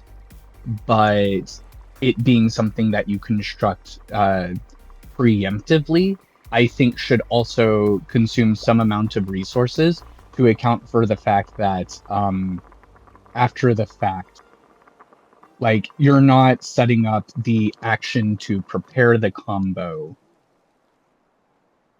You're just having the other person activate the crystal, or, whatever the weapon is that contains the move, if that makes sense. So I think there should be some extra penalty or resource cost to creating this, such as exhaustion. Well, if we wanted to go with allowing this, I have no opinion on weapons. I think that's probably going to be too easily broken, but with moves, I think it would be fine. Yeah. I'm fine with consumable weapons being allowed for it, because those are one-time use. Yeah, these are essentially consumable moves, essentially. And with this, it would be their cost would be 10 XP per one that they want to make. And then, of course, I mean, we're not really paying attention to gold, but obviously there's going to be a gold cost to actually making the item they're infusing it into, or acquiring, or whatever. But either way, like, also remember that moves are magic. They're not specifically the magic system, but they are the evocation magic in the system.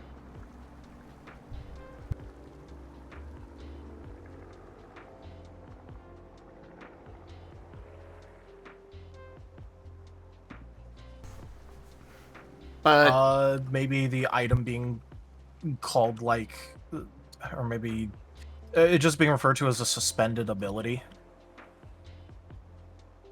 Or delayed ability or something.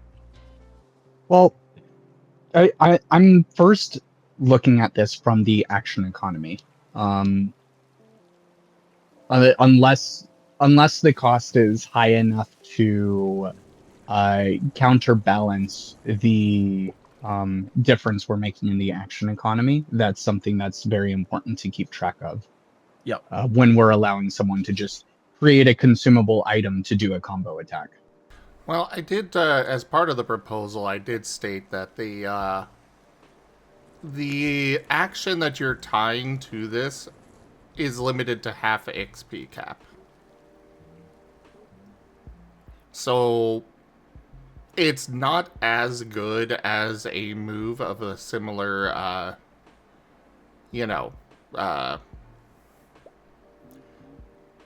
brain does not want to work with me here. It's not as good as a move that does not have this restriction. It's just a little boost. So let's walk through this. So Vasya is going to activate one of these suspended moves. So he's going to use an action to activate it, and then use an action to do a standard action attack. And then, because it was activated, we're also going to be taking a standard action from Opal. But No. that standard action is at half XP cap. No, Vasya would be the one that would be spending the XP on this. Or spending the action.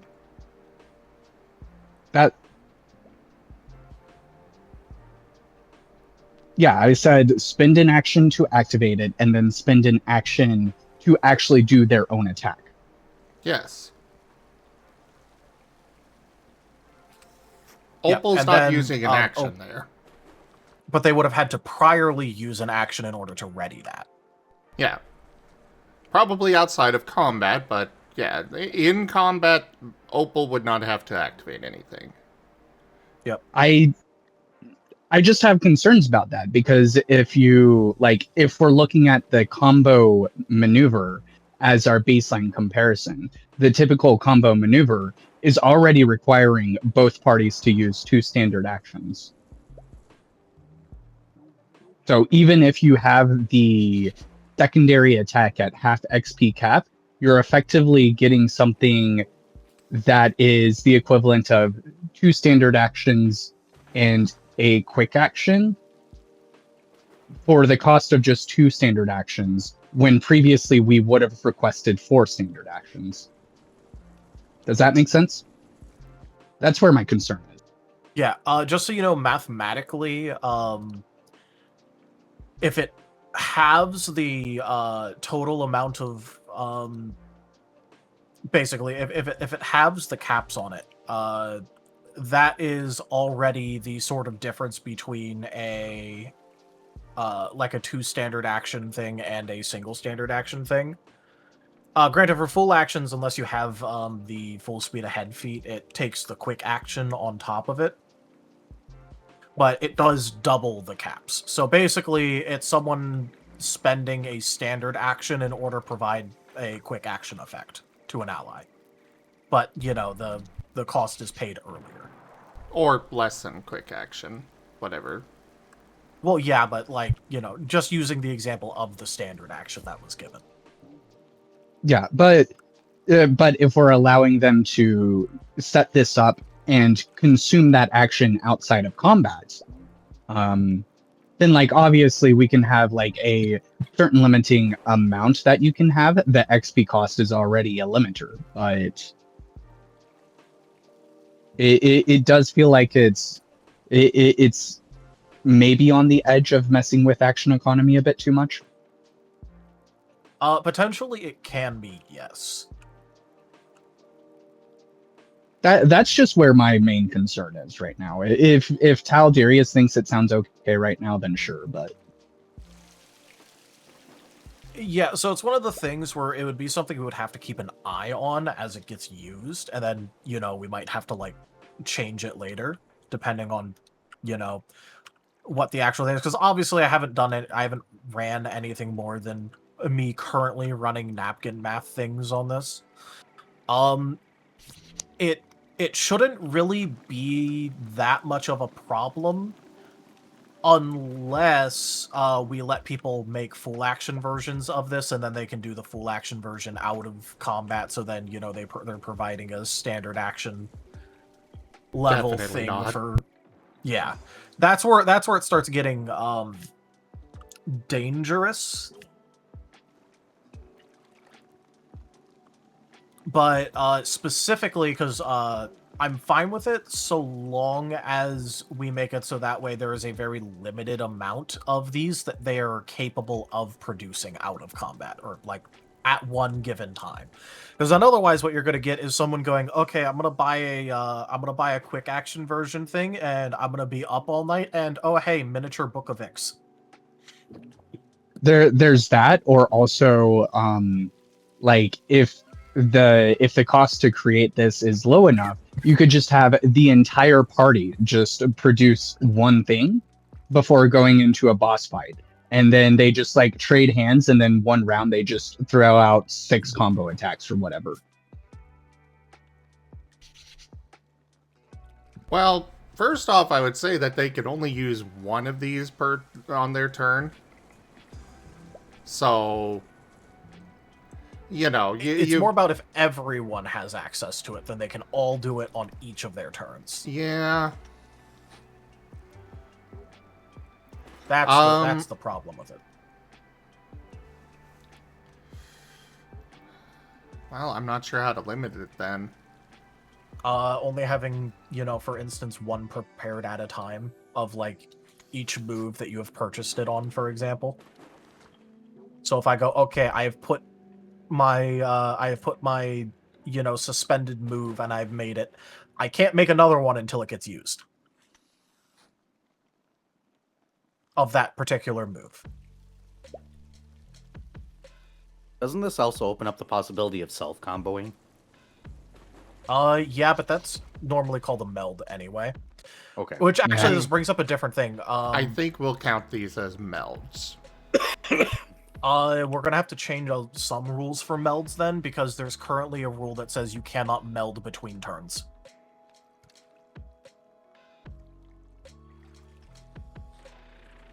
What?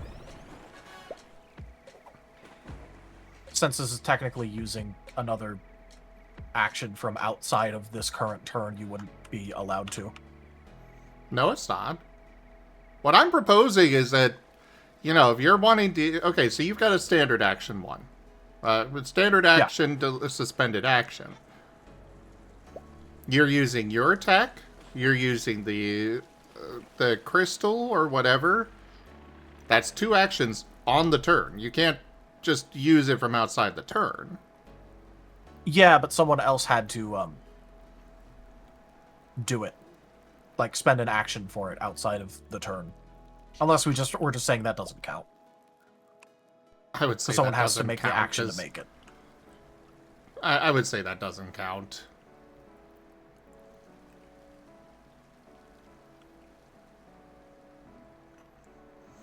Yeah, it's kind of like making a scroll, Lightpaw. Exactly. That's the way I'm seeing it. I mean, I do really like the idea, but we just have to be mindful that like in Dungeons and Dragons and Pathfinder, actually creating a scroll requires a substantial amount of character investment to even have that as an option to start with, let alone then the gold cost and etc.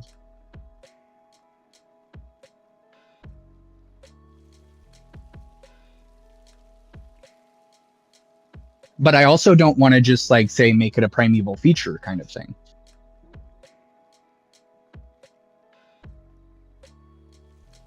But yeah, that's why I say that, like, so long as there's some limitations on it, it will be fine.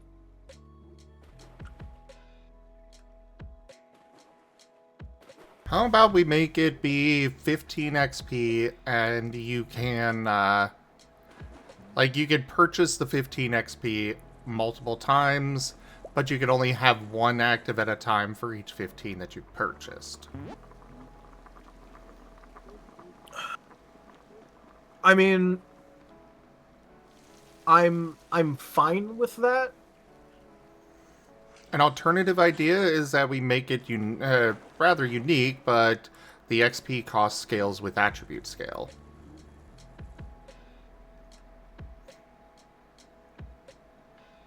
So that way it's always something that is a substantial investment, but, you know. On one hand, I'm fine with it. On the other hand, that does technically mean that there could be edge cases where it's like, oh hey, we get an attribute point. I didn't have any available XP. I can't actually use my thing now. They would have to wait until, like, the previous ones would still be valid, but before they can make more in that case, they would have to actually, you know, spend that XP.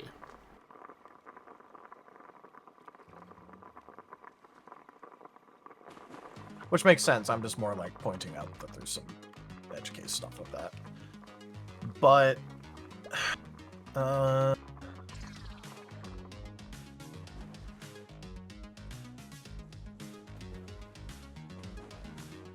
Just to make sure I understand this, this would be something you'd have to apply specifically to a move.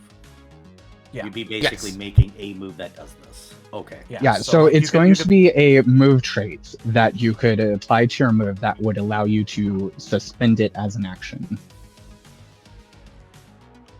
Yeah, and you could have an amount suspended up to the amount of times that you've purchased it on the move. Okay, that's just making sure I was clear.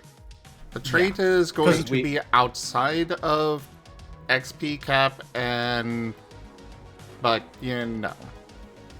Yeah, so like dynamic, but not dynamic. But yeah, like dynamic. Okay. I think we were calling them ability versatility traits or something like that. Variation, that's the name we settled but on yeah. for those. Yeah. Ability variation traits.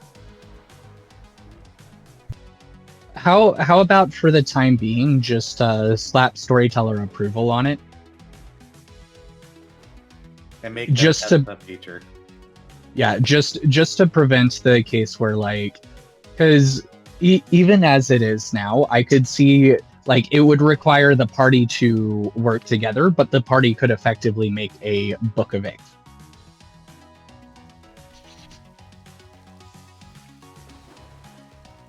I'm glad the Book of Ix lives forever now. I blame Vari. I mean, you're Yeah, not I wrong on did- that, but also I'll point out that, no, they couldn't make a Book of Ix. Period. Because they could only activate one of these things on their once per turn. Like, yes, they're, you know, each of them could use it on their turn, but this is not going to create a Book of Ix.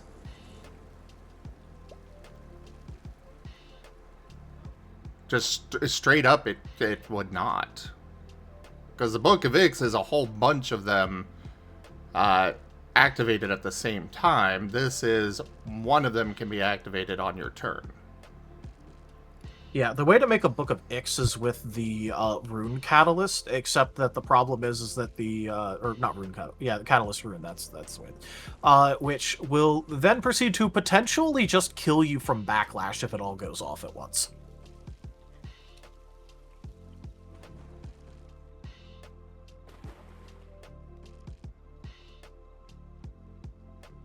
Because, you know, you still got to pay for all that moat cost, you know? All right, I mean, fine, it's not a proper book of eggs, but it still seems to me that if everyone can just freely tap into this with relatively little investment, then prior to any substantial combat, it is just simply the most effective thing to consider first and foremost. Especially in the circumstance where we don't allow buffs to carry over between scenes. These are just like pocket buffs that you can just pop. Yeah, but you still got to spend the action cost, and it's less EXP efficient for the action you have to use to activate it than just having it straight up. So, like, yeah, you could have, you know, your artificer friend make a bunch of stat change, you know, delayed moves that you get to use. But it's also like, you know, it would have been more EXP efficient for the group if everyone just, like, actually bought some. Because also remember that they still have to spend the XP on a move that they cannot use in combat. Putting Yeah, this trait I mean, on it would mean that you can only use it to prepare something out of combat. Yeah, that's fine. That's why I'm just saying, like, for the time being, storyteller approval, just so that the storyteller, just so that, like, if everyone's talking about doing the same strategy to try and cheese something, the storyteller can be like, no, it's got to be, like, actually part of the character. I don't think I want to slap storyteller approval on this because, well, first off, technically all moves have to be approved by storyteller anyways. The storyteller at any time can just be like, no. No doing that, yeah. They just have the veto power.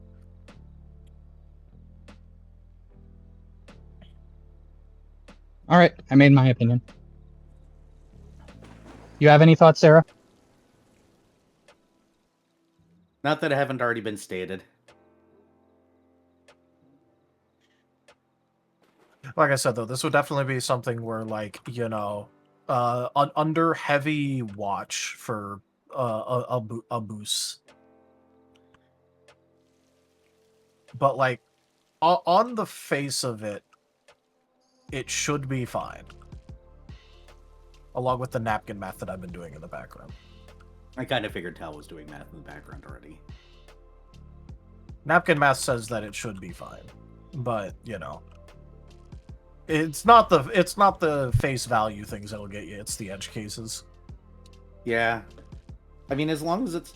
I was fine. So just to make sure we're clear here, we are going with the... It is 15 experience, not 10 now. That was the plan? Yeah.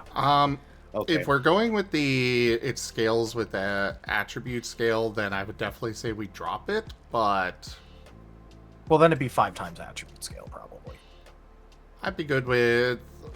I was debating between 5 or 10 times attribute scale. And it per purchase you get to make another one, correct? Is that the way Yes. we're rolling it? Okay. Yeah. All right. Yeah, we can try it. I am slightly worried about the mathematics and people getting grumbly about I have to do mathematics with the attribute scale, but understood. Literally, it's just, for instance, if you make a standard action version, it's okay, you have to use a standard action with it, but it has the caps of a quick action. If people get grumbly over that, you know, I don't know what to tell them. You know, I kind of like that a suggestion from Lightpop. 5 plus 5 times. Yeah, I'm fine with that. Okay. That's how we scale a bunch of things anyway, so, you know. Yeah. Alright, so we'll do that. And as far as preparing it, I would say I'm okay with it taking an hour to prepare each one. Can be done during a rest. Not a breather rest, because you don't have enough time for that, but, you know. Yeah, you can just make a note saying that this counts as light activity. Yeah, counts as light activity, takes an hour to make one. Because you also have the crafting, role involved in this as well, which you can just fail to make it.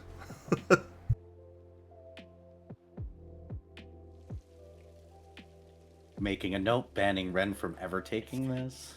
I know, right? You By the way, you botch it and it just explodes in your face. By the way, you want to know what the real play with this ability is?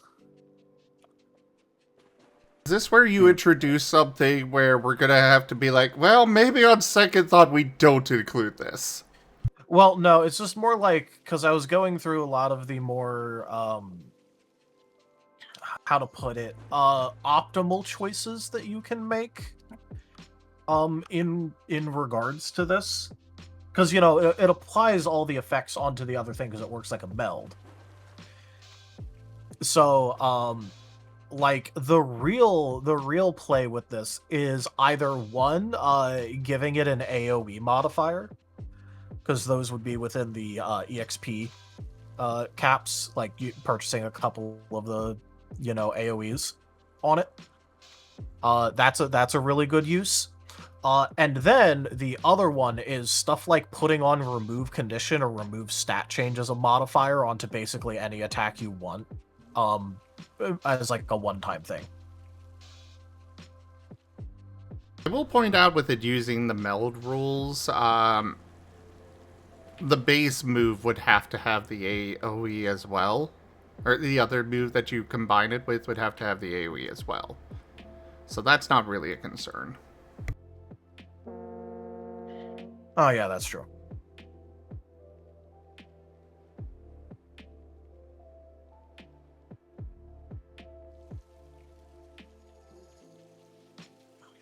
Alright, Raharu!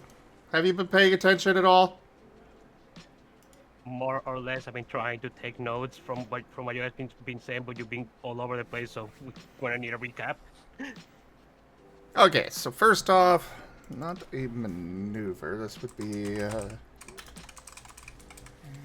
Ability variation. So my proposal was a delayed combo for this, but we could also call it,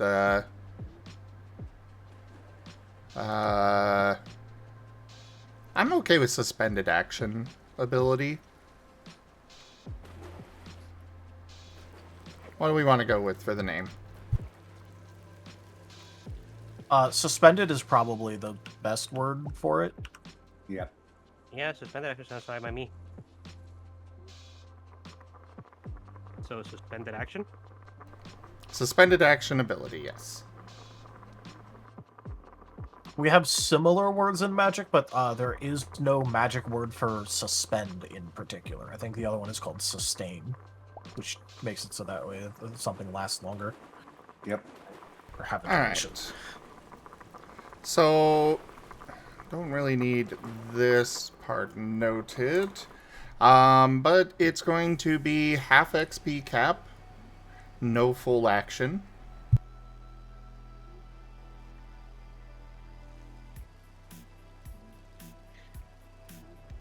Takes 1 hour to prepare. Yep. Does require a craft roll.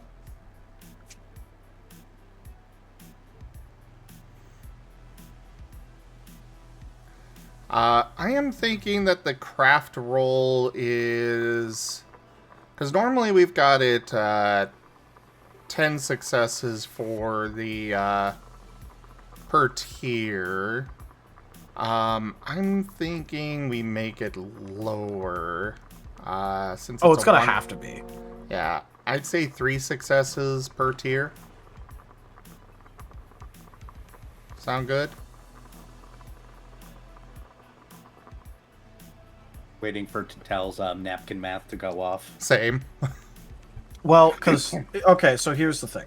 First off, they're gonna have to have a specialty in order to make that feasible at all. Because, you know, craft rolls, you have your successes if you're using the dabbler specialty. I mean, I'm fine with that at that point, because if you're going that route, Yeah, aren't you kind of and diving into it? I'm just saying that, like, you know, you're gonna have to factor that into the cost of this.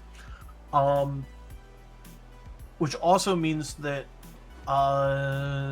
3 is gonna be a little bit tough for most to reach, because that's gonna scale faster.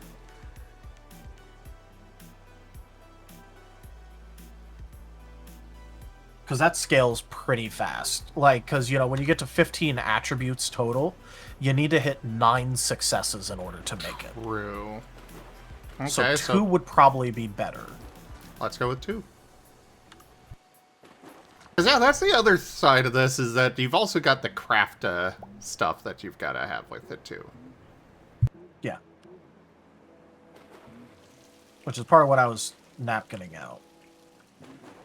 We're just going, hey, does this fuck you over, technically, if you even try it? Well, there's a reason why we all waited for you to napkin math. I would normally be napkin mathing myself, but Meeting, another meeting. This should have been an email, another meeting. No, surprisingly, this week has been meeting light. It's just, oh, by the way, that thing you're working on, stop. And by the way, that thing you're working on, stop. By the way, that thing you're working on, stop. And here's a spreadsheet, here's a spreadsheet, here's a spreadsheet, here's a spreadsheet. Oh, stop all that. Oh, by the way, we needed this done yesterday. That was today. We needed this done yesterday. Why isn't it done yet? Because you didn't send anything to me until now. This is like 5 days of work. Thanks. That's awful. Eh. I've been doing a lot of math recently and parsing of data. I see. Also, just to answer a couple of chat questions here. First off, there is currently no way to push past your moats unless you specifically have the word that lets you exchange your life in terms of unhealable damage until your next long rest. There is a word specifically for that, but unless you have that, no, there is no way to have your push past moment unless the storyteller agrees to let you do it. And it does mean that you can technically add an AoE buff / debuff, but it's only if the move is already AoE that you're attaching it to. Another good question, though, is what happens on failed craft checks for this? I think a normal failure is just you don't make it, and then botch is, you're eating that. You're eating that right now. Yeah. Or ST discretion. ST discretion, and or what if you take damage equal to the difference between your botch and the target successes needed. Probably better to go with that, because otherwise, they just do, buff moves and oh well. You roll on the 10,000 result wild magic table that has the 0.001% chance of blowing up the universe. I was about to say, when it comes to boss, maybe you could reverse the buff on a botch. But that doesn't matter if you're doing it as a part of a rest or outside of a scene, because remember, you're doing it out of combat. Fair.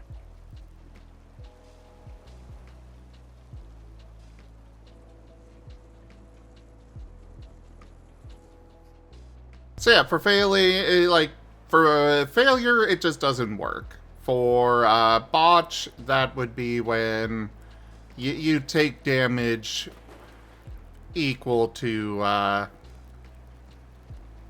the difference between what you rolled and how many successes you needed. Artificer can continue to invest an hour of light activity even if they fail, but they, need to have the time to do that. So it's sort of like consequence-free, except for wasting time and perhaps some resources. If there's also, a resource associated with it in the game. Lightpaw,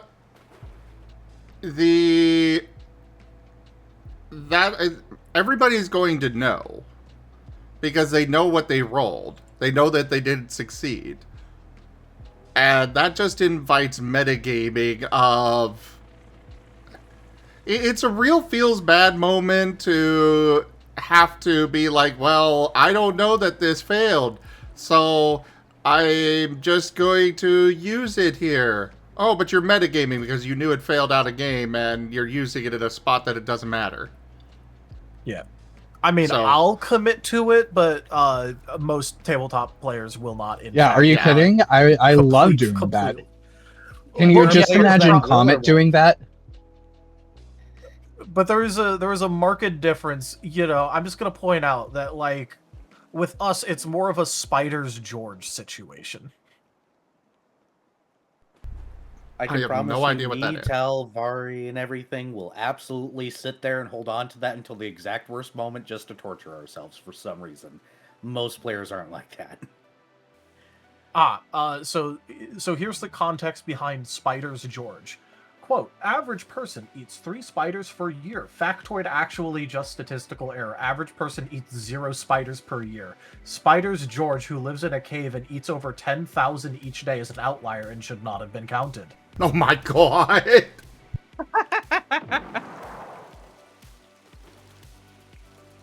That's funny.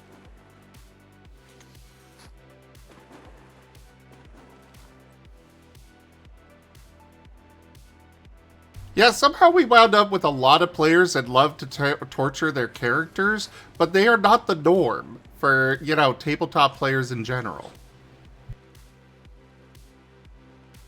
Yeah. Looks which is over why- at Ren just behind me. He doesn't do it intentionally. It's just the universe hates him. He Fortunately. tries to, you know, he tries to metagame and, well, unintentionally tries to metagame and such. And then the universe just slaps him down. The universe tells him no.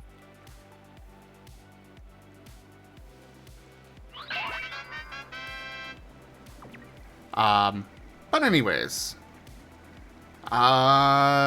So for XP cost for this, 5 plus 5 times attribute scale. Yeah, that's fine. Right?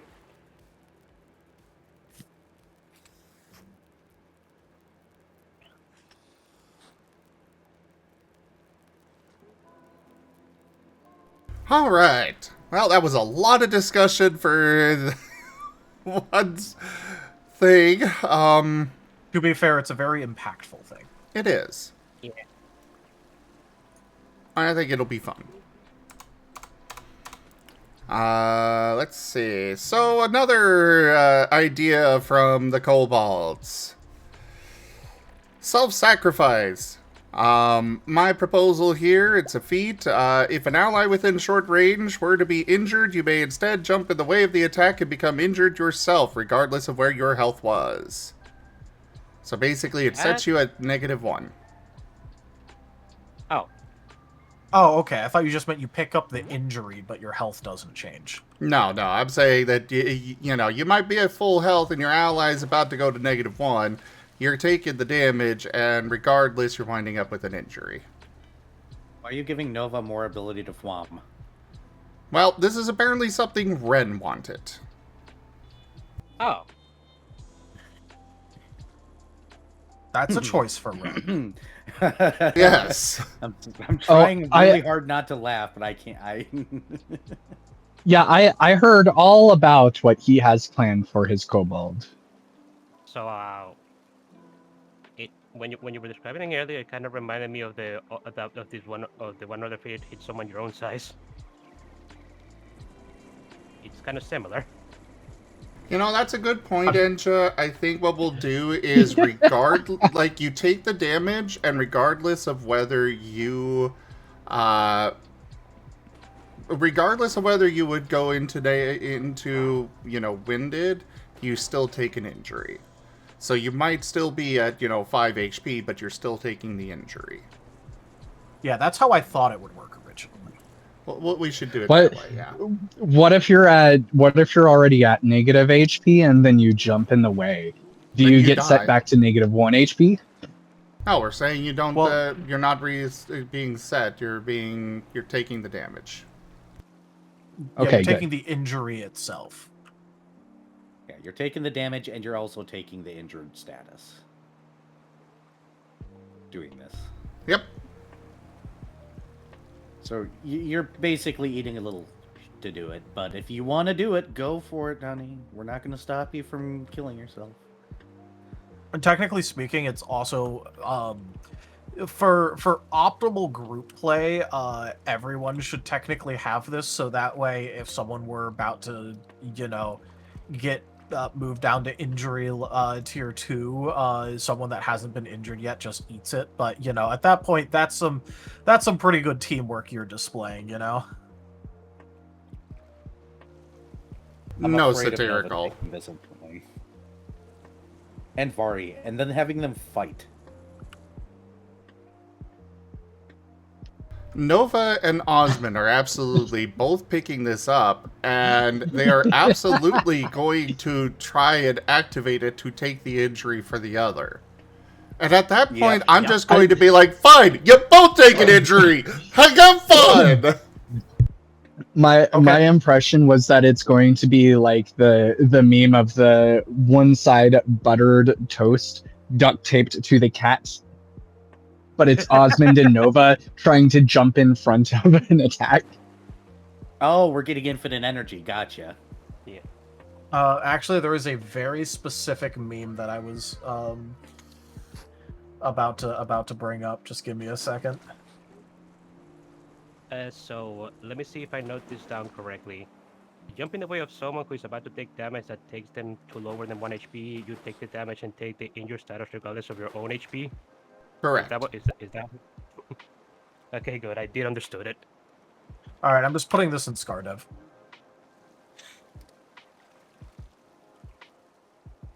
Our dev chat slowly fills with memes. Yep, that's 100% what I'm expecting to happen at least once now. Where do you put it? I put it in ScarDev. Look in ScarDev.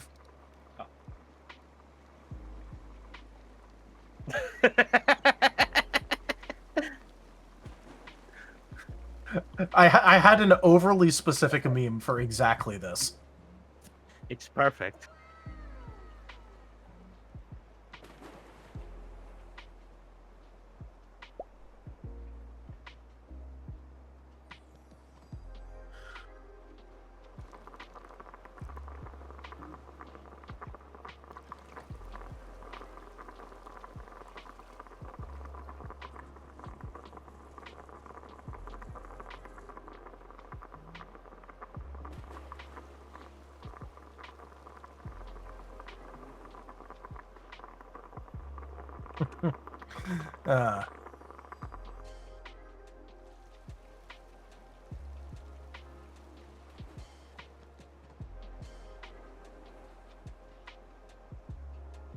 But yeah, I'm fine putting this in. It's just either gonna be used for actual amazing shows of teamwork or to suicide your character as fast as possible in order to martyr them.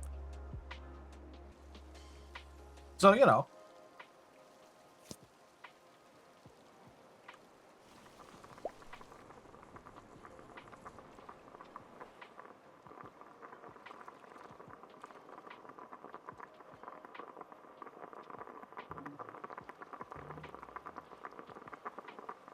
Excuse me.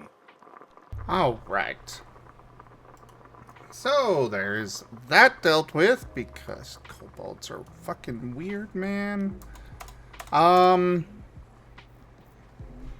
So I do want to introduce an optional rule set where instead of, you know, overall HP, you have actual body parts that, body part HP, but that's something that I think I will work on a proposal for and bring it back up later, unless you guys have preliminary ideas or want to take that on yourselves. I think it would be especially useful to have for the case of, like, large bosses and such. So even if the entire campaign isn't using it, the storytellers could introduce it for a boss to have that fight. That's fair. It's the only thing that I'd want to caution / make sure to be wary about when it comes to stuff like that is always just going to be the okay, I aim for the head. Yep. Called shots. Because, you know, we want to reward people for, you know, being descriptive and doing called shots without it being a mechanical, you know, overly mechanical benefit to do it. In that case, we're like in those situations, we're probably going to have it be where it kind of depends on the limb. Compared to the rest of the body, the head is relatively small. So you're going to have a higher difficulty to actually shoot for the head. For that system. Okay, I use bypass accuracy, move headshot. No, that's a real... That's why I said that it's going to be a bit messy. We're going to have to be careful with that in particular. Yeah, I know. I'm not trying Fair to enough. be mean about it. It's just, you know. Kyle, now I want to create a move called Boot to the Head that is literally just a bypass accuracy with a high crit on the damage. And that's it. That's it. Well, the Just problem boot to the head. is that doesn't work, but you know. Shh. Yeah, Boot to the head. I just need SD permission for something that's stupid.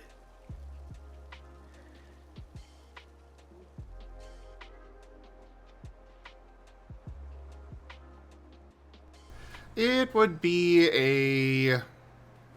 It's definitely something to think about. I'll probably work on a proposal for it. Yeah, you've got the shot to the head is definitely something to keep in mind, but we'll figure it out. I am thinking, like, my initial thought is you have to take out 2 body parts to be able to actually take them down. That's fair. Another thing to consider, and I think that this is an interesting thing, specifically because it exists in a system that a buddy made that I play in occasionally, which is if your head or chest were to be crippled, you can sacrifice a limb in order to have that be crippled instead. Could also do that. But So yeah, that way, you know, there's some playing with it, but yeah, it's an option. the main reason I was bringing this up is because I do want to have a Fallout campaign. People are insisting that we have to have VATS, and it's like, but VATS is already basically there. I was about to say, you already have VATS. Yeah. We already have that. VATS is literally just rolling accuracy. But it is something that I wanted to put in for, like, for example, a Monster Hunter campaign where you are, you know, more like the games where you're having all the players are fighting this monster that is far larger than them, you know, taking out different body parts and such. Yeah.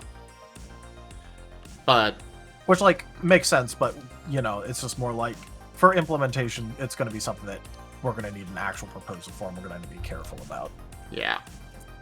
Either way, it'll be an optional system. So, yeah. Let's see. Next up on the list. Sealed and cramped. Those 2 conditions. I was going through and setting them up and realized that they're a lot more potent than they were before. Do we want to adjust their XP cost? Cramped isn't in there yet, but that is one that's going to be the counterplay to Sealed. But like Sealed before would only disable moves, but now it can also disable moves and magic.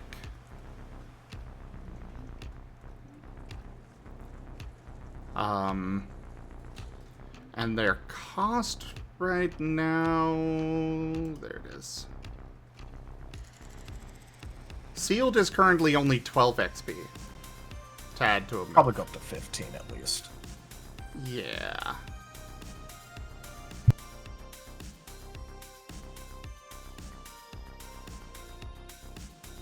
That would put it on par with Restrained. Yeah, which is why I was saying 15.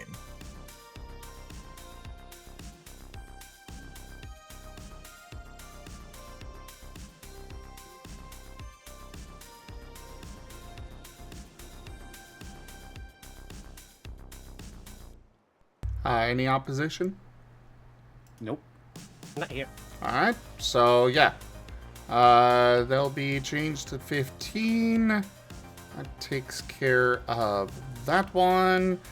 And then, instead of having silenced and deafened as part of sealed and cramped, should we make them their own condition?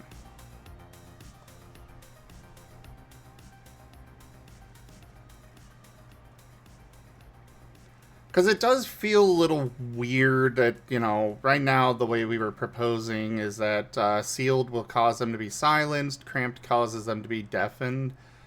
I think we should make those individual conditions like we have for blind currently. Thought they were going to be individual. No, not yet. Oh.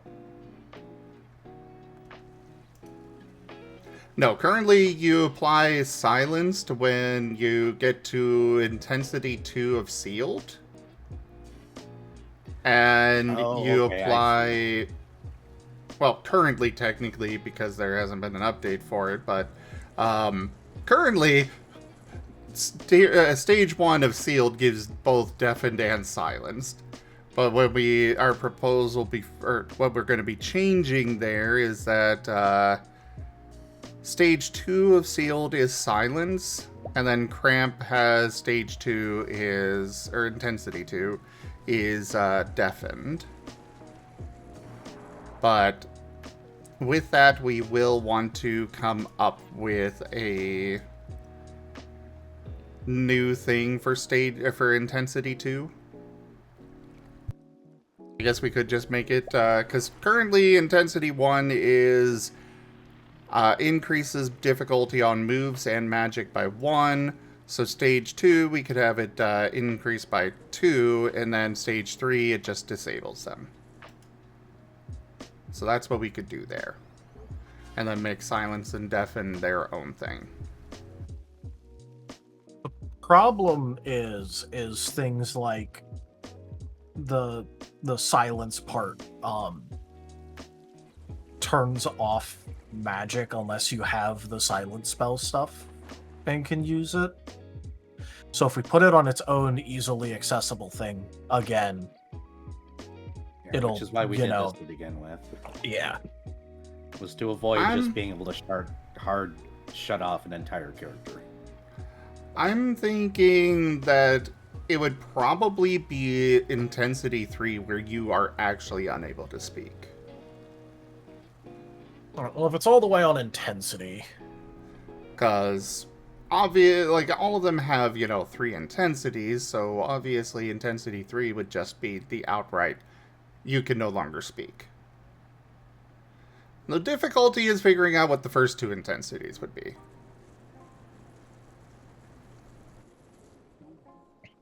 Do we want it to just be speaking, or do we want it to be things like other communication stuff?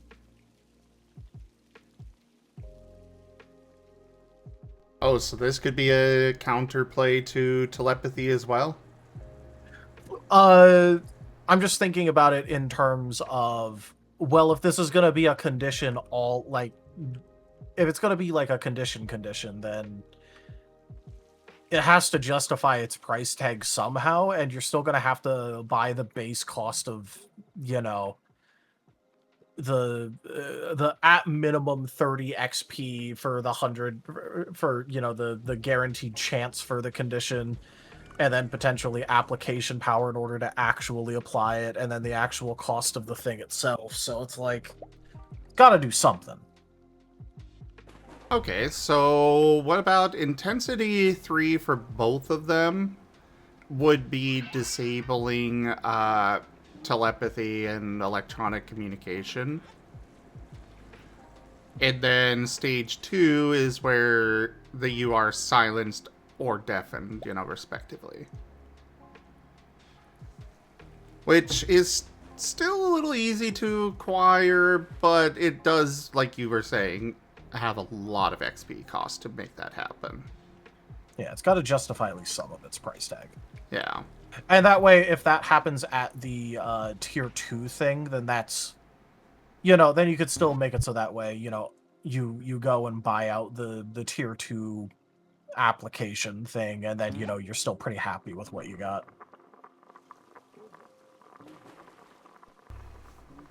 So, I guess we should look at blind, actually. Draw some inspiration from that, because... Blind is +1 accuracy difficulty per intensity of blind. And it goes all the way up to +3, but that was intentionally particularly useful because of the fact that it would then counteract and put it at difficulty 9, even if you were using a stab move. Also, with that one at intensity 3, you also suffer -1 to your evasion. Yeah. But in terms of, like, the general broad strokes of it.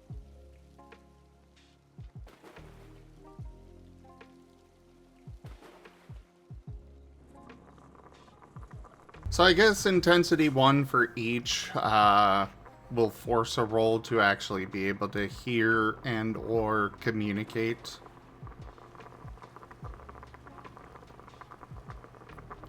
Yeah, that can work. And maybe we just make them both the same, like silenced and deafened as one. Okay, what if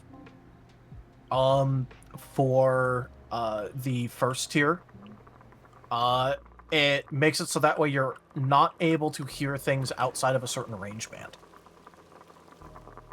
You can't communicate past a certain range band instead. I like that.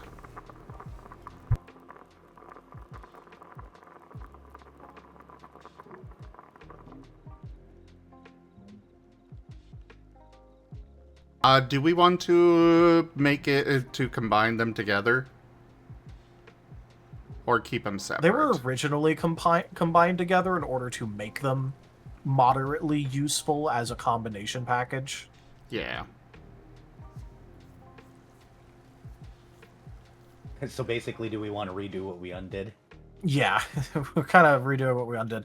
But, making it so that way, like, the tier 1 thing wouldn't actually affect things like your spellcasting ability. Yeah. I'd say intensity... Because that was the main problem. Yeah. We could do it where... Oh, yeah, just cannot communicate beyond short range for intensity 1. Intensity 2...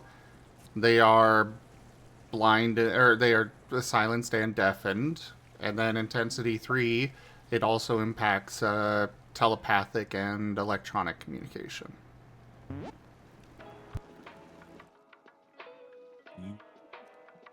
I think that works pretty well.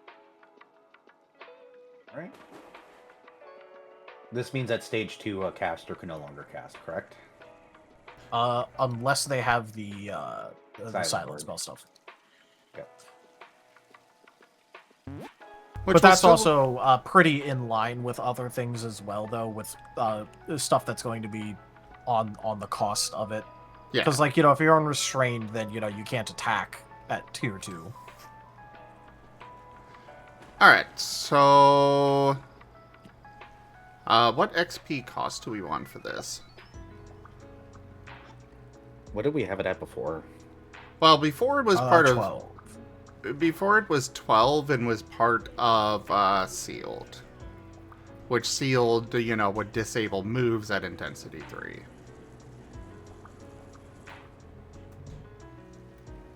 Good night, Shadowhunter. Did we want to do like for like then and put it at 12, or did we want to push it to 15? I think 12 is good for it. It's not as hard of a counter, technically speaking. Yeah.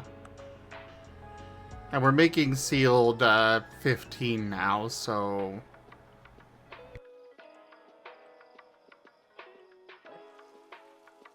12 it is? Yeah. It's sort of more of like a soft disable than a hard disable. Yeah, there's ways to get around So it. That makes it a good bit more palatable, because there's actual, like, counterplay besides Lamau don't get the condition.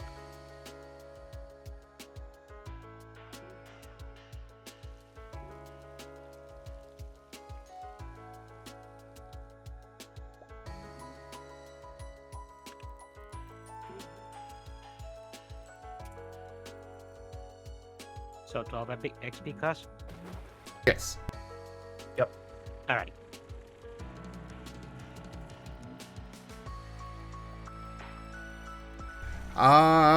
We do have a discussion here for application dice stat change.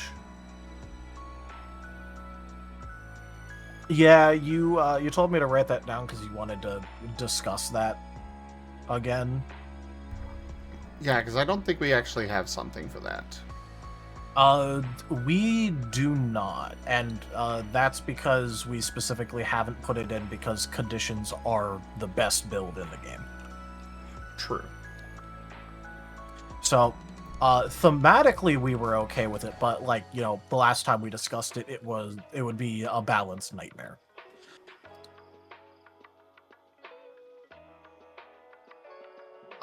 We did soft buff some condition thing. It's more of a rebalance, but it is still a little bit of a buff conceptually.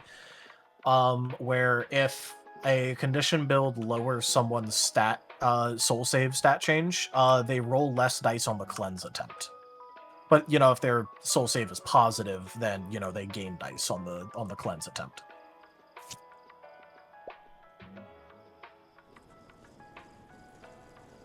Right. All right. So, So, there are ways to make it more consistent once it's on someone as well by doing that. But yeah, no, we don't. I don't think it'll be very balanced right now, at least if we add in application dice as a stat change.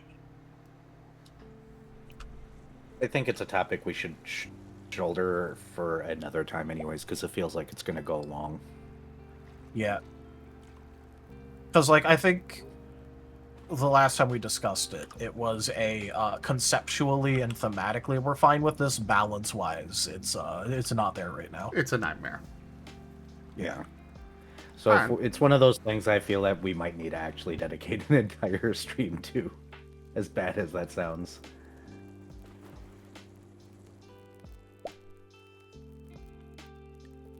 Because I looked at the time and it's 8:30, so we got like, or almost 8:40, so we got like 20 minutes left.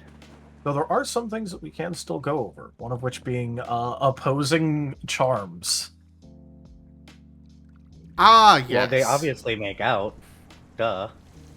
Well, yeah, they were discussing doing that, but you know, I don't think anyone wanted them to. Well, no. This is in regards to a, you know, I'm using charm on Raijin. Tal's using charm on Raijin. Who wins? I would honestly give them or do it as confusion and have it as a dice roll personally, of which one's winning that particular round. That's kind of what we were doing in the middle of the game that this was actually happening, and where each person was rolling their their charm, and whoever got more successes got the charm for the round. On each I would person. just leave it up. Yeah, I would just do it as Raijin percentile wins that.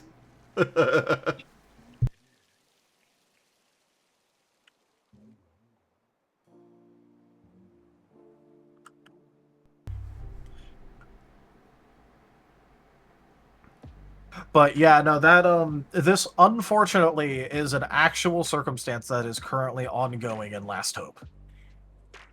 Wow. It was, I on one hand, fun because of how chaotic it was. On the other hand, technically speaking, I think that was the most unfun combat that we have had in Scar yet. For the involved parties, just based off of the pure amount of confusion of what the fuck was going on.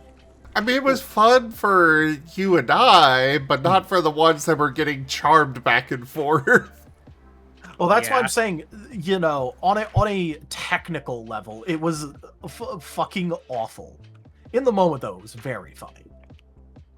I mean, so there's two choices. You could either do it as like a percentile roll just to kiss, or you could literally just have it be where if somebody else, it could literally be you gotta like beat the DC of the last charm to over charm, and the other one's just erased. If that makes sense. Oh, where it acts as the SR. Yeah, where you have to overroll the SR to I- basically take control of the charm. Would be I the think- two easiest and quickest ways. I think the quickest and easiest way would actually be basically what we were doing, where we were opposed application checks.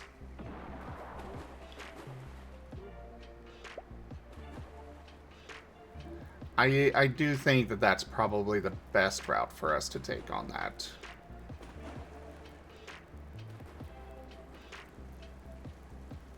Because that also takes into account the strength of each side.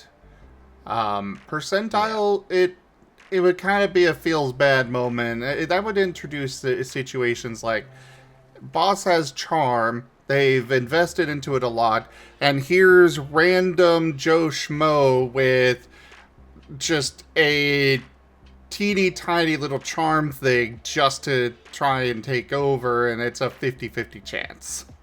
Yeah, well, technically speaking, what happens is, at that point, is designate team leader character. Team leader character makes the shittiest charm move you have ever seen in your life. Beginning of every combat, rolls charm against all allies. All allies intentionally fail. All allies are now technically charmed. Now, if any boss ever puts charm on them, 50-50 chance whether or not it actually even goes off each turn. Yeah. That is actually a possibility. So, you know, we're not doing that. I think the best Other thing is suggestions? opposed application roll. Because again, the other proposal you had of whoever put it in, or another proposal that did come in, I don't think it was actually you, Era, but another proposal that was there was whoever did it last, which again, No. same situation there of, oh, okay, party leader did it last, so boom, you're all free. It just turns into people scrabbling, the charmers scrabbling for the last application slot, to the point where they make a move specifically to put them deep in the negatives of initiative, so that way, you know, they definitely going last to always get that last charm off. I mean, as kind of funny and horrid as this discussion is, I almost kind of see it as a non-issue, because that's a lot of action economy you're wasting just for the possibility of being charmed by a boss. Yeah, but then you basically just spend your first... Because, technically speaking, the meta anyways, is everyone in combat on his side spends their first turn doing a team-wide buff. And then so as every character's turn rolls around, they also do a team-wide stat buff. And by the time it's at the end, everyone has pluses to basically every stat. That's technically the meta play. Where you just spend the entire first turn on a side, you know, getting into Superman mode.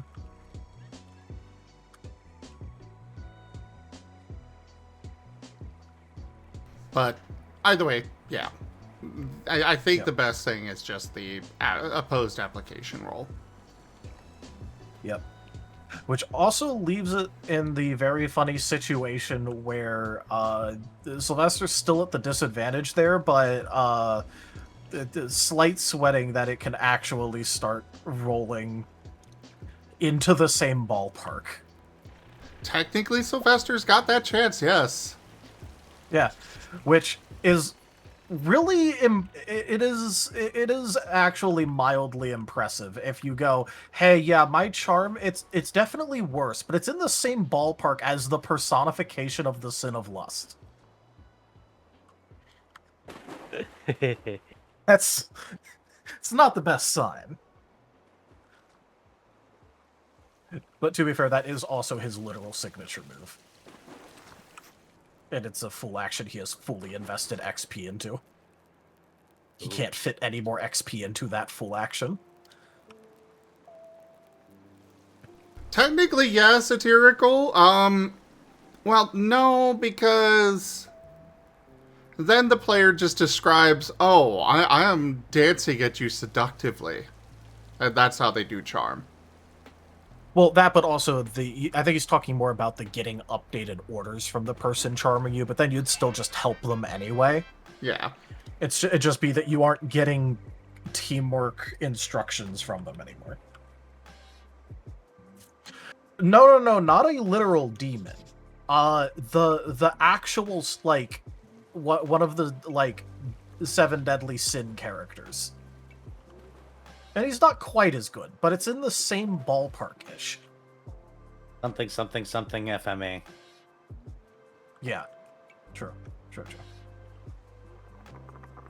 Full Metal A Alchemist little bit called, of they a want their enemies back. spoiler, but, they're not fighting them at their full power. Well, yeah, figured, but, you know. Not really a Even spoiler, being- because you all know that, but, you know. Yeah, but it's also like, you know, being in the same ballpark of even like an actual like avatar-ish representation of them is still for a lot of things that's a-okay, but for 2 people getting into a charm off, that's a little bit of a hey, wait a second, Yeah. my guy, why are you so good at this?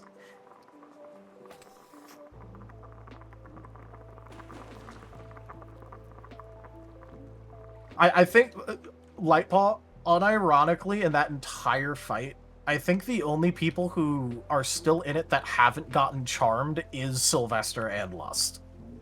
The 2 people doing all the charming. Technically, I don't think Kenku's... I don't think that Shale is charmed. And I think he had neither... a tier level 1. Maybe he did. I know Brussels isn't, but they've also both been AFK for the last several sessions. Yeah, so it's Or absent. yeah, so it's that's why I said actively in the fight. And I'm pretty sure that Shale currently has a tier 1 charm on him. I'd have to check my notes. I've got it written down. But yeah, 2 sides opposing charm is sort of a everyone loses in this situation kind of combat, which is very funny, but you know.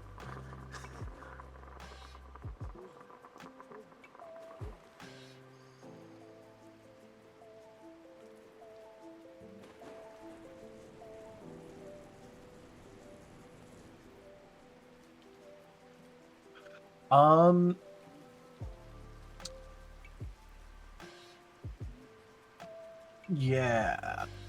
So I think Alright. that's most of the things.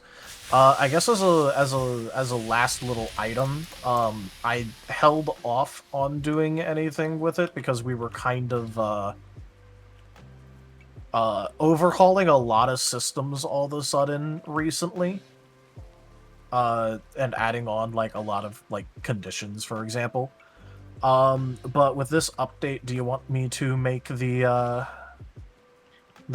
survey thing to put out with it, so that way we can get some survey data for new character sheet? Yeah, let's go ahead and do that. Yeah. The other thing I was holding off on for was, has there been any movement on the might front of things? No, work's been killing me. But I it's finally figured. going back. Okay, cross your fingers when I say that, because the company that's been pissing me off and making my life an absolute living hell has suddenly decided not to talk to us at all for an entire week, and we're just pretending that means a good thing. All right.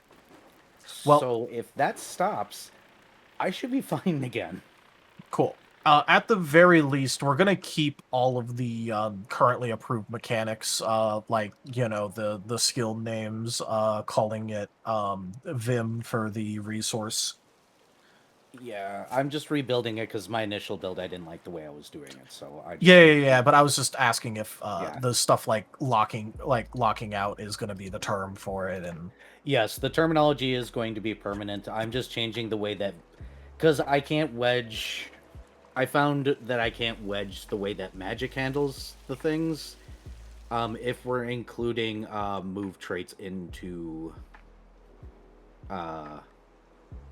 might. I'm gonna handle it a little bit more cleanly, I think. all right.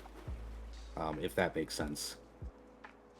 Yes, Satirical. There is a Scar questions, Scar feedback and questions channel that you can add those in. Yeah, please bear in mind that answers will come when answers come. We apologize in advance if we don't respond quickly. We have lives, and we are a small dev team. Yeah. And some of us work. I think all of us work, actually, so why did I put it that way? Just to be ominous. Ominous. I didn't put any parentheses on that. There's no ominousity here. I'm not making implications, dang it. You're inferring. We save suggestions in particular to be in the first hour of dev sessions usually. Yep. Something we established to try and actually keep up with the suggestions. Because we were not for a while. Yeah, for a long time there, we were just going through and, oh, wow. We are almost out of suggestions. We are almost caught up, yes. We have caught up on over a year of suggestions. To be fair, now that we're actively doing a lot of these suggestions, I feel like people are going to start suggesting things more done. Yeah.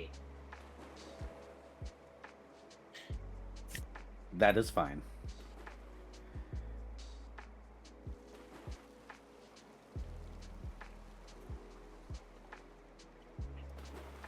But as for questions, we answer those throughout the week, like when we notice them and have time to respond.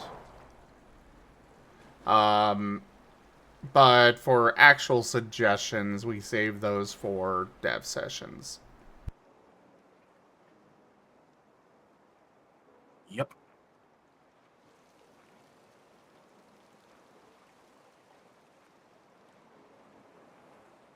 I still gotta make dinner.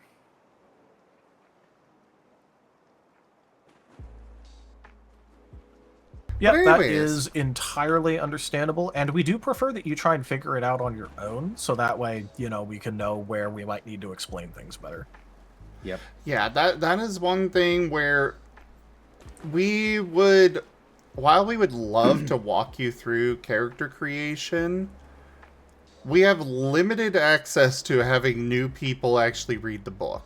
And we cannot be available every time afterwards, you know, after it's released and stuff. So we want to make sure that people understand the book. And can have their questions answered there instead of having to rely on us to be present for everything. That gets It would messy be quick. very nice to get feedback in the book, and we would like people to move towards a space where they're relying on the book more than us. Your questions may be valid, but Yep. please check Basically act like we can't answer coaching questions, but we can answer actual rules questions. AKA pretend like we're in a Magic tournament or Yu-Gi-Oh! Or Pokemon or whatever. We are the judges. We're not going to come over and give you advice on how to play your hand. Yeah, but we can answer rules questions. If you ask, hey, does it work like XYZ? That's fine. But if you go, hey, how would I build X character? Where we can't really answer that one for you. Well, we can. It's just, you know, we're not really supposed to. Probably not going to.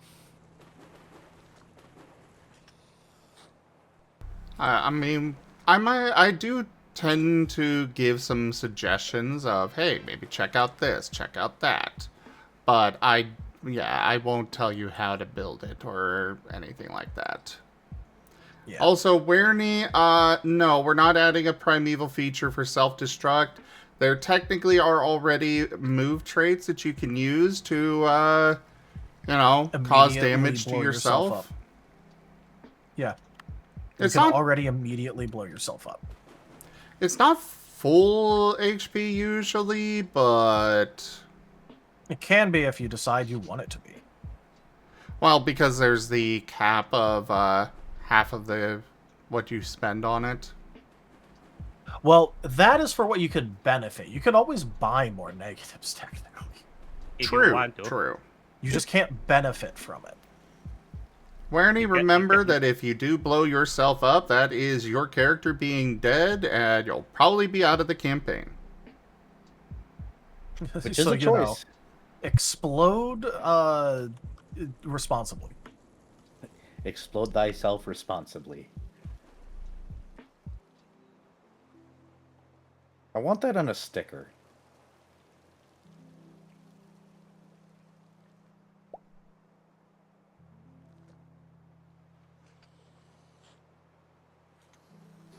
I mean, technically you have an unconscious point on your character sheet. So technically you could just drive yourself unconscious. It's just you will have to make the saves or die rolls.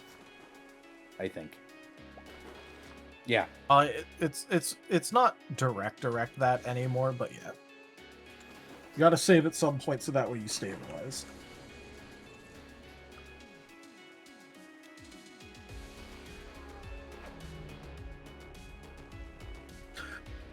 That's pretty funny, Lightpaw.